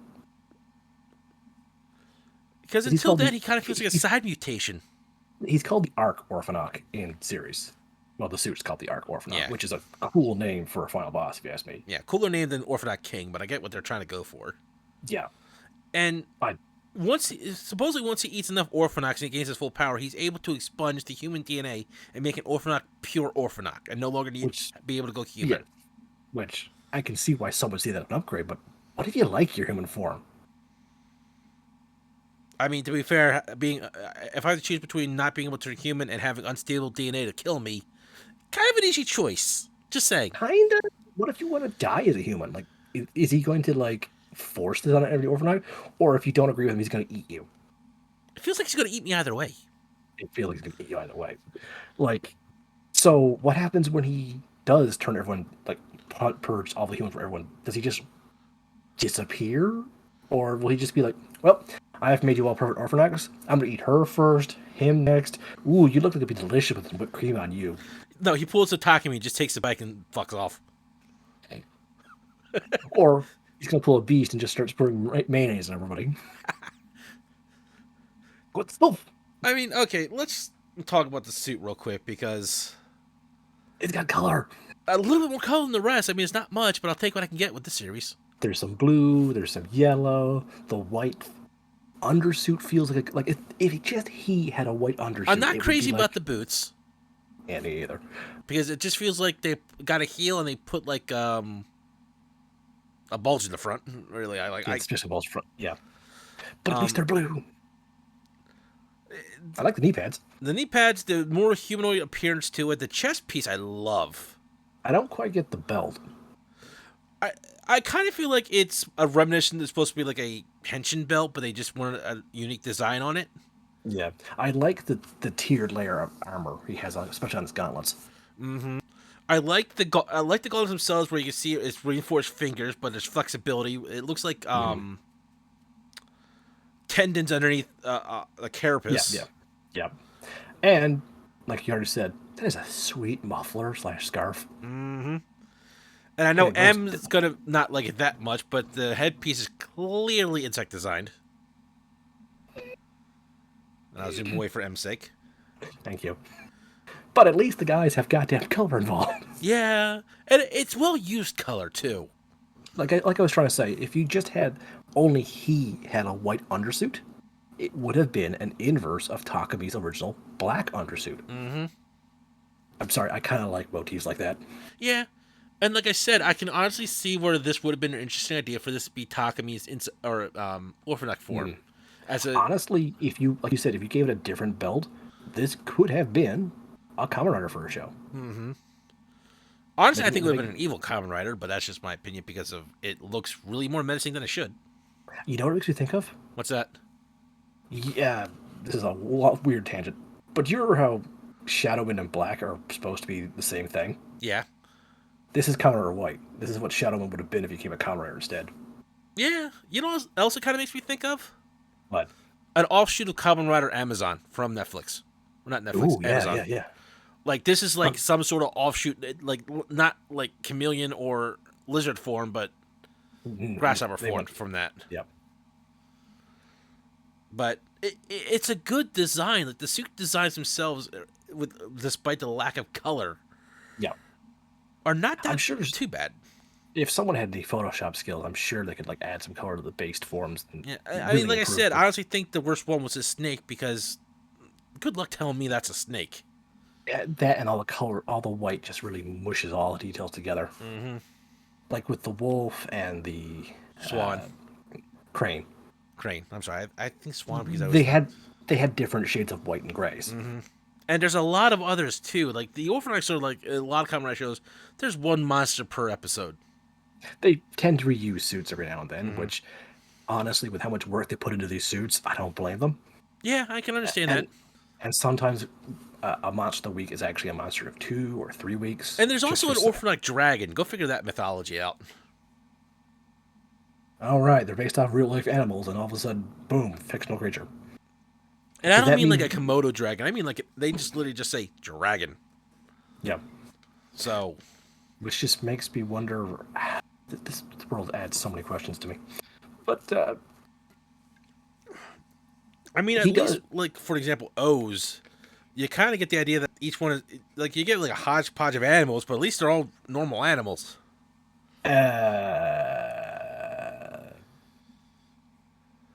Kinda. Well, more than this. Yes. Anyway, we'll talk about 2 more characters. This is Yuji Kiba. He's the real, like, quote unquote leader of the Renegade Orphanox. The 3 Orphanox. It feels like there's 4 organizations going on at once. There's Yeah. Faiz's group with The the inner Kuchiki turmoil of cleaning. that. There's the Rebel Orphanax that Kiba's with. There's Smart Brain, and then there's everybody else. Well, I should say probably. When I say about, it's probably just the ones trying to get the Orphanite King. Yeah.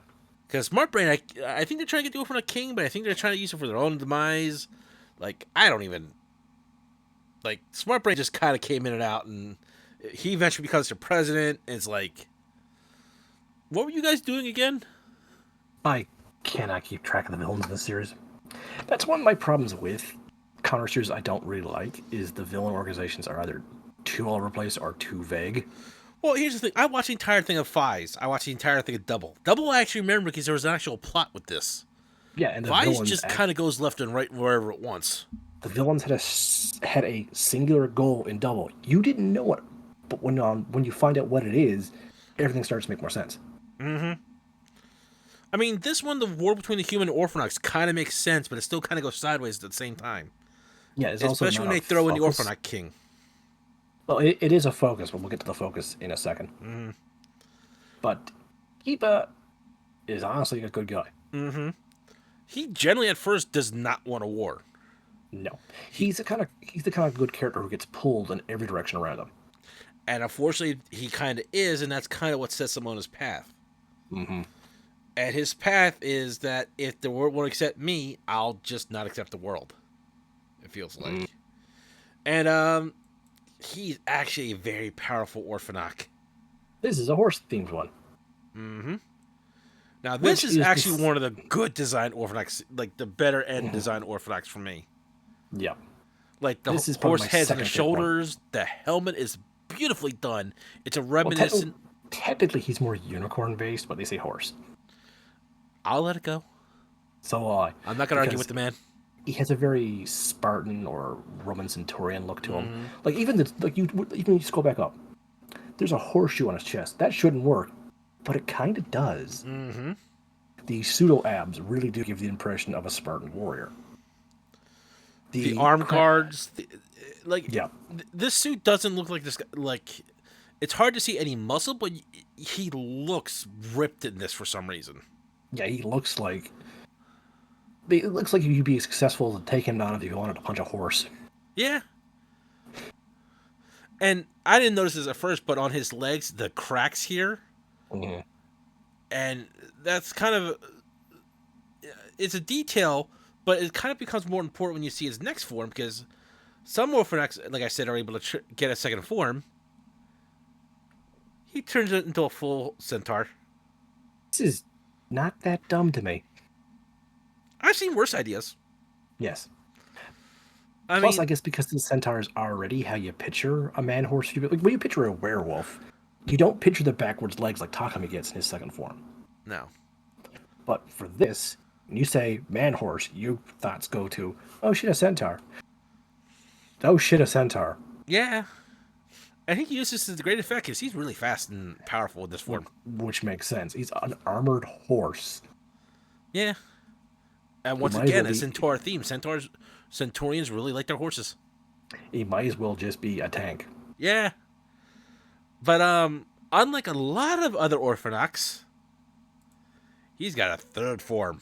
I think they refer to it as like a berserker form. This one's my least favorite because it looks like he has a horse for a crotch. Yeah, that's what I was about to point out. That's where it kind of like the horseshoes on the shoulders, the redesigned headpiece. Not as cool. The chest piece itself with the little blue diamond inside, I like, but that just might be me latching on to different colors. The horseshoes at the knees, while bend a little too much here in this shot. Yeah, I like him better than the previous leggings. Yeah. I think like the chest piece from the other one and the bottom piece from this one, except for the belt. Yeah, just swap the few things around. You would have done a really cool form. You would have had the better of it, but like I said, I can't fault it too much because it looks like this one is just more heavily armored. Yes, it's somehow slightly more aerodynamic. Yeah, because if you compare it to the other one, there's just something about this one that looks the best to me. I think it's really the helmet. I think it's the helmet and the fake abs. Yes, but the way the helmet looks like it has two like tiny dots for eyes, like it's staring into your soul. Yeah, then you got the horse's eyes right above them. That's really good lined up. Yeah, that really is. I didn't realize the other horse eyes. I just thought that was like wrinkles. No, I think those are the horse eyes. Like there's a you were right up. Yeah. And it's like they stared at my soul twice as much, and I'm gonna move on now. It looks like he crunched up his face to fit into that too. Like he's going for more of a platinum-ish kind of color, I'm guessing. Yeah. Which I get. Yeah, it really, because the horse's face eyes are up here now. You can see it. Honestly, the way that horse is designed, it makes me think more of a wolf. It makes me think it's too close to Takami's helmet. Yeah, but like I say, it looks like he mushed up his face to fit into this thing. Your mother said, "Don't make a face, or it'll stay that way." But again, lack of color besides a few bits here and there really just ruined this for me. But Uh, he and Yuka are both the most tragic members of the mm-hmm. Renegade Orphanox, and probably the most tragic characters in the show. They both started off in good places with good intentions, What? and one dies, and the other one gets so twisted and jaded by the world around him and pulled in every direction. Kiba just doesn't know what to do with his life and ends up in a lot of bad situations. Which really is sad because him and Takumi really hit it off together. Like Yeah. they almost sorted out their entire mess with each other until Captain A-Hole decides to screw with everything. Yep. I believe he gets tricked by Kaiser posing as Faiz a few times. Oh yeah, that comes up as an issue. Which, Kiba for a time even takes up the mantle of Faiz. oh yeah, I forgot about that. He did a decent job of it. Yeah, but again, that kind of makes me wonder why he didn't question if anybody else was taking over as Faiz, and that's where the confusion came in. Sometimes the idiot ball just has to happen a few times. Yeah, but I think that happens a little too much in the show. Then again, that's what happens when the belts hop around. Mm. Like, but there's also, well, before we get on to the next bit, Faiz on its own within the 50 episodes that it has,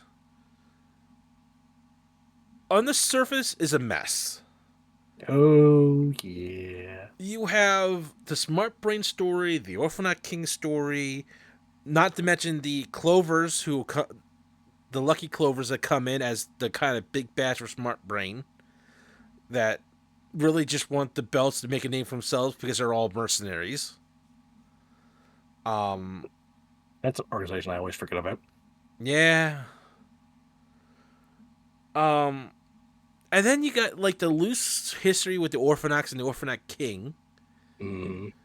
The idea that the Orphanat King is part of this child who he doesn't know about it. Mm-hmm. Then you find about Takumi and a bunch of his friends all being connected from a school, and they're re-meeting up in a Well, giant Takumi wasn't part of the school. No, but I was saying, sorry, I meant to say a bunch of Takumi's friends are all part of a school, Okay. and they're re-meeting together. Sorry, that was my. No, I just wanted to make sure I heard you right. No, no, thank you for correcting me. I didn't catch myself. But yeah, this giant coincidence of a conspiracy to destroy Smart Brain / the Orphanox that Takumi just kind of falls into perfectly. And then you have what happened was that these spells were made to protect the Orphanat King, but they're also strong enough to defeat the Orphanat King, which I understand and disapprove of at the exact same time. Mm-hmm, that's fair. We'll get into that in a minute. Regardless, it's just. Again, like I said, much, it's that fray you pull on, and everything else just starts unwinding. Much like Kiba himself, the show feels like it's being pulled in several different directions. When the show is good, wow, is it good? But there's just way too much. Yeah, in my honest opinion, the way to correct this, the Orphanax were created by Smart Brain. Yeah, and the DNA was spread out through them, through like some sort of testing or free checkup or whatever. Yeah. The Orphanat King is their prize project, the one they made to perfect the Orphanox. Yeah, he's the first Orphanox. He actually doesn't have any degrading problems, no problems whatsoever. Or he's their final project, the ones that can fix their entire project. Yeah. They're making the Orphanox because the CEO wants to be immortal.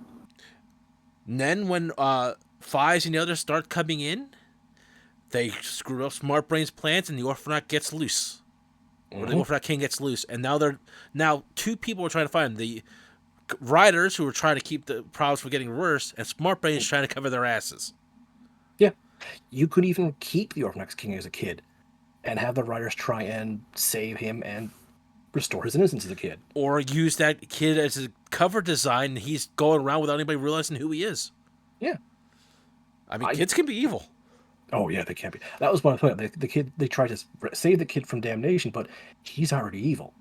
Yeah, he's already swallowed up by the Orphanat King, which is hard to tell when the hell that happened. Yeah. I mean, you don't even need the Orphanite King a different character. You can just have him as the kid. The writers think, oh, it's a kid. We can save him and show Smart Brain that they're a bunch of And that evil would have jackasses. better And explained the suits as they're a safety precaution. yeah, there we go. Yeah, that would have made a lot more sense. And you could have done more stories with Smart Brain being this big conglomerate owning the police, Yeah, which would explain a hell of a or lot more. and various different plots like, oh hey, Smart Brain's released a new smart car.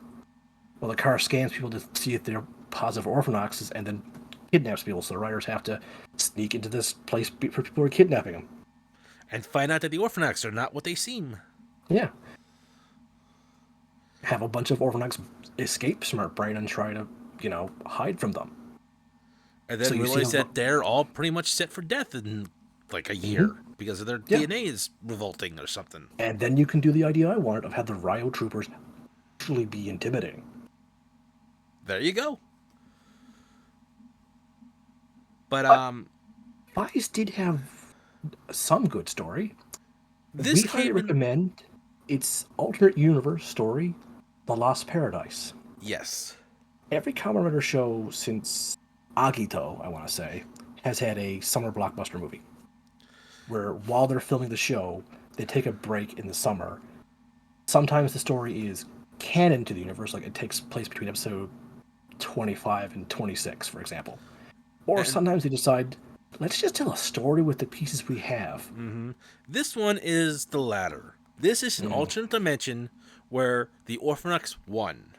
They have Mm-hmm. taken over most of the planet. Humans appear to be the minority of species now. Kamen Rider Faiz is dead. Mm-hmm. Kamen Rider Kaizen and Delta, I have no goddamn clue. I think they're dead too. I believe Kaiser dies in the movie I think so too, but I can't remember 100% on because those. Laundromat Man becomes Kaiser for a short bit during the movie thanks to a chemical. Oh yeah, that's right. And yeah, that chemical ends up destroying the belt, but he still ends up being a big hero and ends up actually fulfilling his dream of saving the day, which is nice. But yeah, in this universe, we never see the Orphanite King. Thank God. You did- He They just could brought up they, way too many problems. He did. I mean, they could have redone him for the alternate universe, but regardless, what we find out is Takumi is alive. He's just suffering from amnesia, and the plot of the movie is him reuniting with Mari and saving the day. And even when he does get his memory back, he still pretends he doesn't just to try and keep the problems to a minimum. He was Because if happy. someone finds out the Kamen Rider Faiz is back, Yeah, yeah, the people Orphanax are gonna like that. yeah, the people he's staying with would be in danger and stuff like that. But the movie introduced two new suits, Suit A, Orga or Omega. This is by far the best Phi suit in my opinion. It's one of my top 10 suits. You'll find out if you've in the top 10 episode where it is. Or if you've already watched it, you already know. But this feels like a general. this suit was designed with one purpose: to be the king's protector. Oh, I thought it was like Zero DNA. Oh, wrong series. Okay. He does look a bit like Hymax from Mega Man X6. But yes, this one feels like the Orphanite General. He feels like he should be, at all times, flanked by a bunch of Ryo troopers, and he should just point and the Ryo troopers charging at whatever he wants. Now, I did say in the Lost episode that I didn't record, this looks like a guy that only touches the ground when he chooses to come kick your ass. Yeah, He looks like he should be either hovering over the ground and kind of like step down to come fight you. Yeah, or he should be behind a podium, giving a speech. Mm-hmm. And then he just pushes the podium aside and just goes, all right, I'm going to kick your ass, and I'm going to do it slow and deliberately. You know what's really unique about his design? Is the use of gold and silver for his armor. Yep. You can see from the feet alone and the armbands, he is still part of the Faiz family. He has a belt exactly like Faiz, only it's gold. And, well, only one weapon. Well, he has two weapons. His phone can be a gun, and he has... That interesting on his hip, we'll talk about in a second, but he's underarmed. that tells you how confident they were in the Mhm. suit's raw power. But I also like is that silver in the chest, right in the center. Hmm. I don't know how to explain it, but it usually shows like it feels like there's armor, and then that piece is just put over for decoration. Like I know that's armor Hmm. too, but it feels Yeah, like this is more like general armor decoration than it is just the armor. yeah. There's practicality, and then there's also status to this suit. Mm-hmm.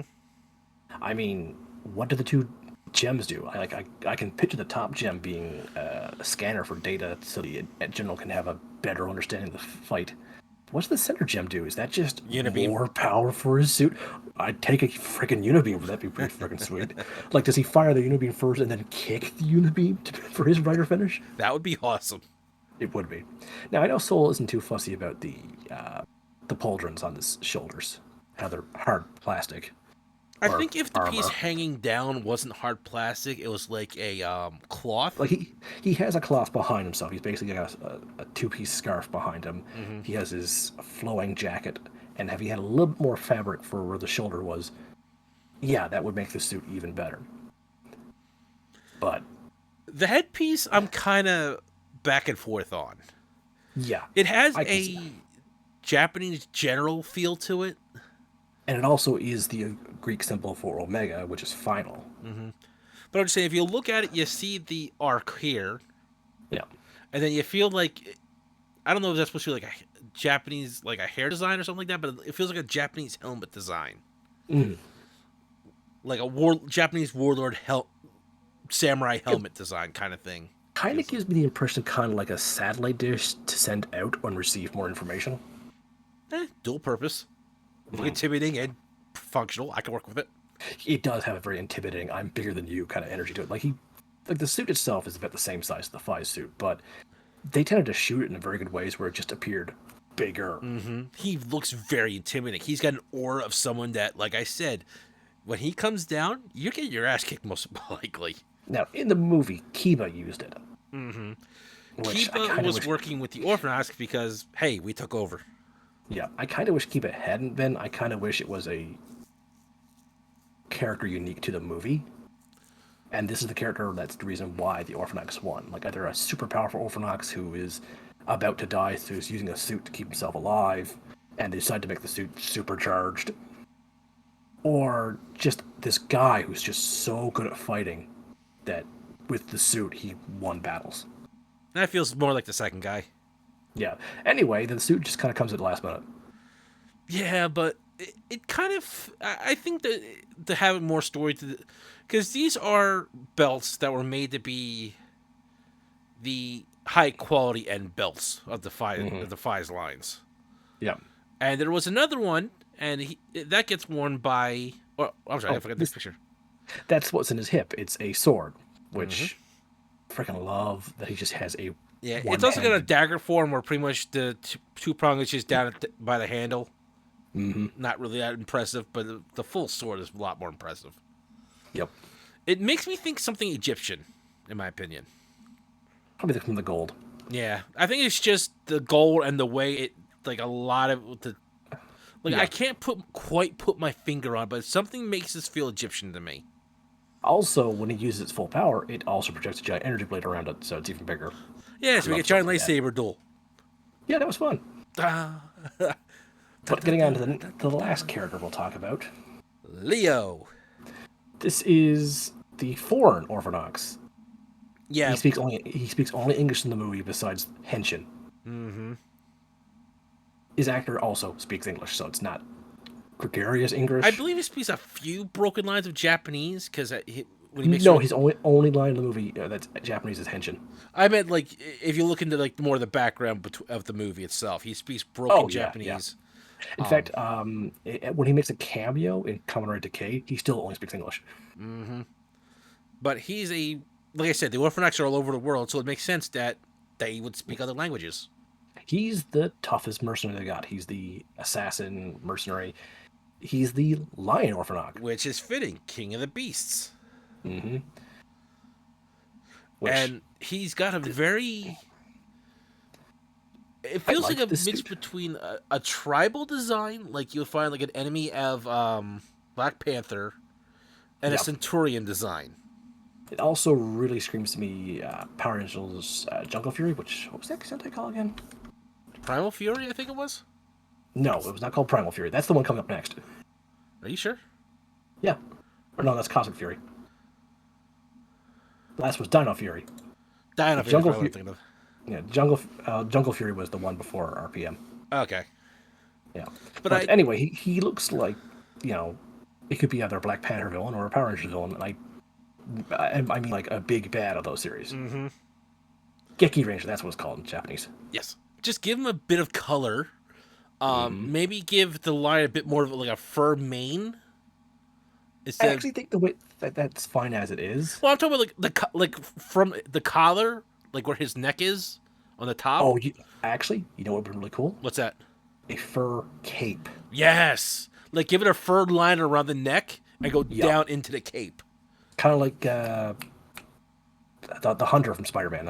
Craven the Hunter. Yes, Yes, that's it. That's like it. where the fur's up top and it can go down into a cape. Yes. Yeah, yeah, and then let him be able to throw the cape off. Mm-hmm. But this also brings up one other point I should say about the Orphanax is each one of them has a weapon they can make when they're in the Orphanax form. He has a double bladed spear. Some have a sword. Some have their bodies turned into weapons. Like the Crane can make wings. Takumi has his claws that he can make, I think, larger Yeah, and sharper, if I remember right. I believe you're right. Yes, it's been a while since I've seen his Orthodox form do Yeah. anything. He doesn't tend to use it. Wonder why. He tends to want to fight for humanity as a human, so that's why he Mm, primarily uses a Faiz belt. He's not above using his Orphaneck form, but once he found out that using the Faiz belt won't kill him, he's kind of more prone to use that. I don't blame him. Neither do I. But he pretty much, as M said, utters one line Japanese, and that is Henshin. Meet Saiga, ladies and gentlemen. This is also a freaking cool design for a Kamen Rider. Well, not on the same level as Omega or Orga, however you want to say it. He definitely feels tougher than like Kaiser or Delta. He he also definitely feels like a general of some sort. He feels like a field commander. Mm-hmm. Plus, those weird thing on his back, that's a jetpack. Uh-huh. Gotta respect a guy who has a jetpack. Oh, he's why I'm thinking of the stun batons, because he pulls those out and they're basically batons, where his handles Yes, are. they're based. Yeah. That's when They're the tonfas. jetpack. Yeah, when the jetpack gets damaged, he basically turns his handles into tonfas for decent weapons. Mm-hmm. And he also has a belt, much like Orga and Faiz does. So it feels like when they made the Faiz belt, they realized this is probably the best design we're gonna go with. Yeah. This is the standard design. This really works, and it can still be used as a weapon. Because you can use the Faiz blaster or foam blaster even without henshining. That's kind of universal. Yeah, it has a lot of kickback though. So, Yeah.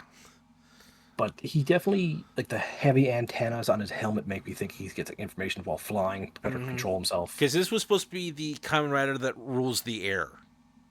And it does a pretty cool fight. Mm-hmm. Faiz has to go Axel to or keep up by running on the wall after him, which is stupid, but I love. It's the kind of stupid I love. It's like Flash running up a wall. It's like Only less dumb than Barry. it's But dumb yeah, entertainment. You don't question it too much. Yeah, this suit shouldn't, but really does work in my opinion. You know what it is? It almost feels like this is what they could have done with the Orphanak forms. Make it white, but use the color for details. I think that's what it is. Yeah, and they used such a nice shade of blue and a deep shade of purple that it's pleasing to the eye. I just want to zoom in on something real quick. Sure. Yeah, that is just a sugar board on his shoulder right there. I never noticed that. Yeah, I just saw it right now. It's like I couldn't. I don't hate that. I don't hate it. I just kind of was like, am I just seeing that wrong, or Is that for cooling purposes? Is he air cooled? is that like where he enters in commands? Because that could be a keyboard too for like entering commands. For all I know. Probably isn't. I think it's all controlled by the joysticks in his hands. But Yeah. hey, maybe the suit was only recently finished. Maybe that's the remains of the only time he ever got But yeah, damaged. this He's feels like what it should have. Is like Orphanax could have been like all white and then used Yeah. highlight color. Like I think I this is just- what this really kind of exemplifies to me. But yeah, he does look like a weaker Omega. Like he serves Omega. Like I'm picturing now Omega, two Saigas, and a whole bunch of Ryo troopers below them. Mm-hmm. That sounds like a freaking that sounds like intimidating. Like That sounds like a Kamen Rider army. yeah, you see Delta, Kaiser, and Faiz across the way, staring at these platoons of things, and the two Saigas floating in the air next to a disinterest Orga. That is what I wanted in the Faiz movie. Didn't get it. The Faiz movie's still good though. Mm-hmm. Especially when you see the giant beast and blast Fi's going See, look, blasting with to deal with it. CGI is a little bit on the wonky side, but Eh, I, I, if you get sucked into the moment, you tend to forget bad CGI. mm-hmm. That's the thing about CGI that I feel most Western movies get wrong is they don't give it enough gravitas before they show it to you. Mm-hmm. It's like, look at this shiny toy we made. Here, I'm gonna put it in your face. Look at it, and all you can do is look at how it doesn't fit the world. So, before we wrap this all up, Mm-hmm. I want to try something a little bit new. I'm trying to incorporate it in all the episodes so far. Uh-huh. Now, previously we talked about if we pay full price for a game Yes. that I'm trying to get into. It's been iffy, I know, but I'm trying to incorporate it. Please bear with us, ladies and gentlemen. Mm-hmm. If you were to rank the 5 series alone on a scale of 1 to 10, Sure. 1 being pass it and 10 being you must watch, in your opinion. Once again, folks, I Okay. do stress this is based on opinion. Mm-hmm. Where does it lie for you, M? 4. See, I was giving it a 5.5. I don't believe in giving halves on a scale like that. Okay, if I had not give it a half, I'd give it a 5. Mm-hmm. I give it a 4, mostly because it's hard for me to look at it on its own. But when someone says, "Hey, I want a show about a bunch of superheroes fighting an evil corporation," I cannot say Faiz is an example of that. But I think Faiz wanted to be an example of that. I feel like Faiz didn't find itself Mm-hmm. until far too late to be itself. It, honestly, for me, I think Faiz really needed to be a year later. I I think give it. Faiz.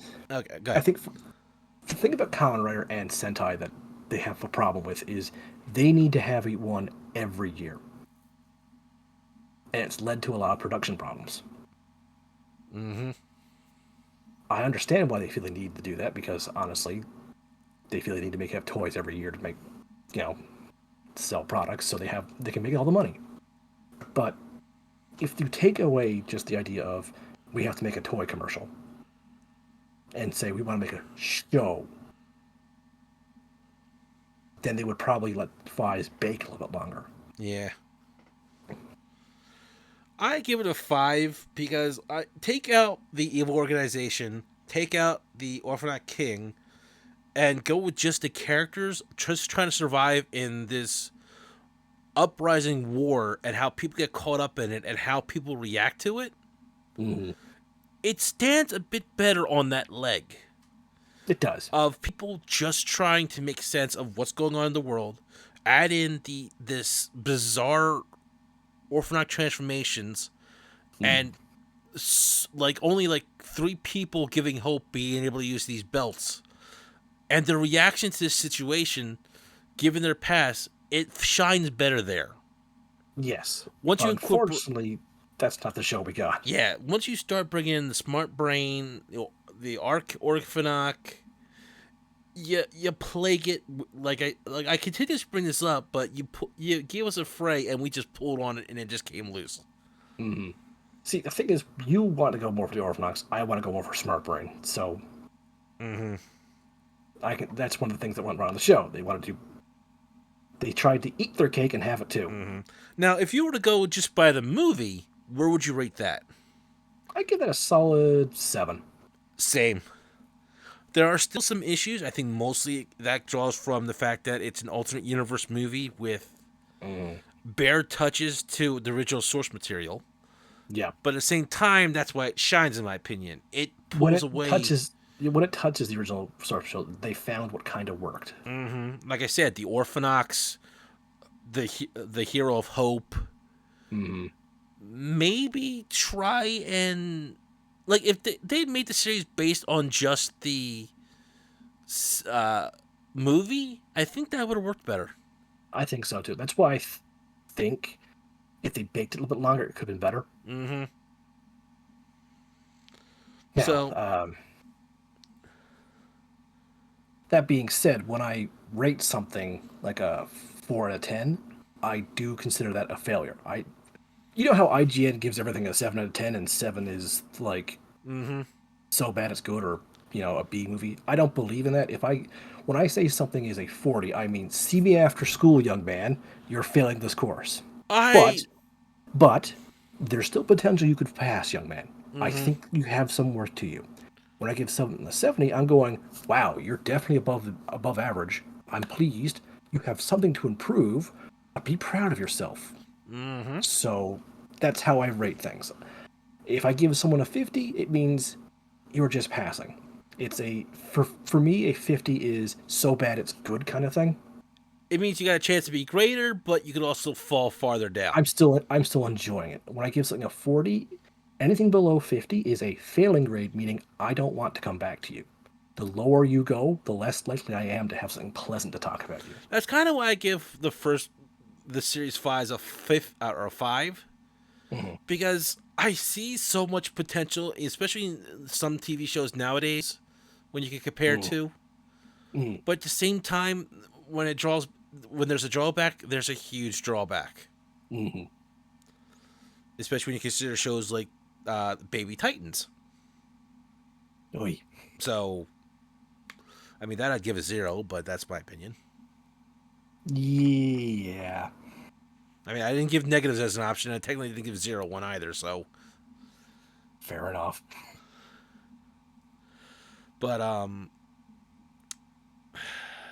That being said, though, if someone here absolutely thinks we're talking bullshit and that Faiz is the greatest writer show ever, please come talk to me. I want to hear your thoughts. I want to know what Faiz you watched. Please tell me. What did I do I want wrong? to know more because you sound like someone I want to talk to. Yes. Because I wanted so much more from this series. This is the I show. This is Soul's first counter show he watched all by himself. and I might be doing a lot. I might be giving it such a higher grade because of nostalgia feelings. Hmm. Like, I started him off with Double. He didn't Hmm. quite finish Double before starting Fives, but at least he got a few episodes into Double. I think it was like 12 episodes in. You said you had problems finding more Double. Yeah, and I just and the funny thing is, I was just mostly looking at the wiki site, just looking through them, just to see what else I was missing. Yeah, see what suits caught your eyes. And this suit just brilliantly caught my eye, and the Hmm. bike and the presentation. So I'm like, okay, let's pull up this, and I'm like, maybe they'll get better. Maybe you won't be stupid. But the points that come across strong is, ironically, with give me a second because I'll bring up his name because God help me if I'm Hmm. gonna remember anyone's name. This guy honestly brings out a lot in this show Yeah. because him betraying people, the people trying to build trust with each other, like the moral interactions of the characters. There's a lot to the show. There's promise. There's, dare I say it, potential. And if that's not what this show should represent, then I don't know what it is. This is actually one of these shows that actually helped inspire me to make up this podcast. Mm, I mean, I can see the that. major one was Mega Man X series, but this is actually also helped the idea. Okay. Like, I can see what should that. I do? What could you do to make this better? We discussed that earlier. What did you do that I felt did you make this more terrible? So, in a way, this show actually helped me come up with this podcast. And that's, I think, the best way of taking your energy towards something that you wanted to be good, rather than get mad at it. Try and deconstruct a bit. And like I said, I will always stand by two things with this show. Mm. Number one, the glowing suits are awesome. Yes. Yes, yes, they are. Number two, the idea of that hand flick that inspired other things with other Kamen Riders. Yeah. I will say this. Despite my complaining about the Orphanex colors, the suit design from Fives is definitely immaculate.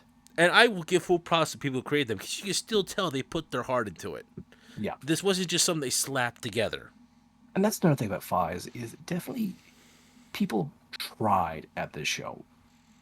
There are many a show I've watched where I can tell nobody's trying or one person is trying, and I think that's sad. And there are definitely some really good parts of Faiz. It does have some good messages and good ideas and good feels to it. It's just it didn't know where it wanted to go. And like Em said, from the child that played uh, the Arc Orthodox kid to Takumi to anybody else, they actually felt like they were trying for this show. Hmm. As a side note, how come Japanese kids are so good at acting and Western kids are so terrible? It's the eyes. It's the soulless eyes. I kid, but I think it's because it depends on how you use them. I think that's what it is. And I think also it's I only ever see Japanese kids in shows that Japanese kids would watch. So they're so excited to be there, they give their all. Yeah. Plus, also, I think they just find the right kids that they work with what they have. Mm. Like, I don't know how to put it. Actually, no, I do know how to put it. It doesn't feel like they're putting the kid in there to be the like a representation of the kid, like the blue Power Ranger from RPM. I think it was. Not RPM, Turbo, and Turbo. actually, I'm going to say this: Justin was the best part of Turbo. Well, I was using that example because he's not a standard representation. He's an actual character. Yes. Or like Zack in the TMNT cartoon. He's not a standard for a kid being in the show. He's an actual character for the character's sake. Because not everyone liked the Blue Ranger. Justin was not liked at first, but on rewatching Turbo, he's the best part of Turbo. I just have problems with the Power Rangers agreeing to put a child in danger. Oh no, I'm not arguing with that part. I'm just saying, as a kid, I hated Justin. Coming back as an adult, I was, oh shit, Justin was the only one who was actually thinking about being a Power Ranger. Yeah, I'm just saying at the same time, it just... Look, I'm sorry. It's, when something strange goes on, Justin immediately goes, this might be the monster of the week. I'll look into that. And everyone else is like, well, we want to drive cars. Hey, yeah, Turbo is definitely an episode we could do later on. Yeah. But I think we've rambled on enough about... Really? Because I could ramble another 5 hours about how people get out of their goddamn cars. I think we should conclude tonight, and, well, we have something planned next time. Not only will it be a beloved show for me and M. Well, not just a show, it's an entire franchise. Mm-hmm. But we'll also be having a special guest. Yep. And she's been on the show before in our older series back in 2019. Yep. And if you can find it and see who she is, we'll give you a bat cookie. No. What? Bat cookies are awesome. Alfred's a hell of a baker. Yeah, I'm not giving those up. I'm keeping them for myself. Who's going to stop me? The Dark Knight. Oh, shit. Cut the feed. So, thank you for joining us, ladies and gentlemen. Ow. Thanks for joining. Ow. Don't get the spleen. Hey, squeaky sploosh. Don't forget the glue box. If you get that reference, thank you. But like always, ladies and gentlemen, if you like this episode, feel free to leave a like. If you have any comments, go ahead and leave them by. I'll try and read every one that I can. No promise to read all of them. Please tell us why we're wrong about Faiz. Or why we might be right about Faiz. I can always use an ego boost. M, not so much. He's full of ego. But I think that got splattered out over there. But this is Soul saying good night. Bye, everyone.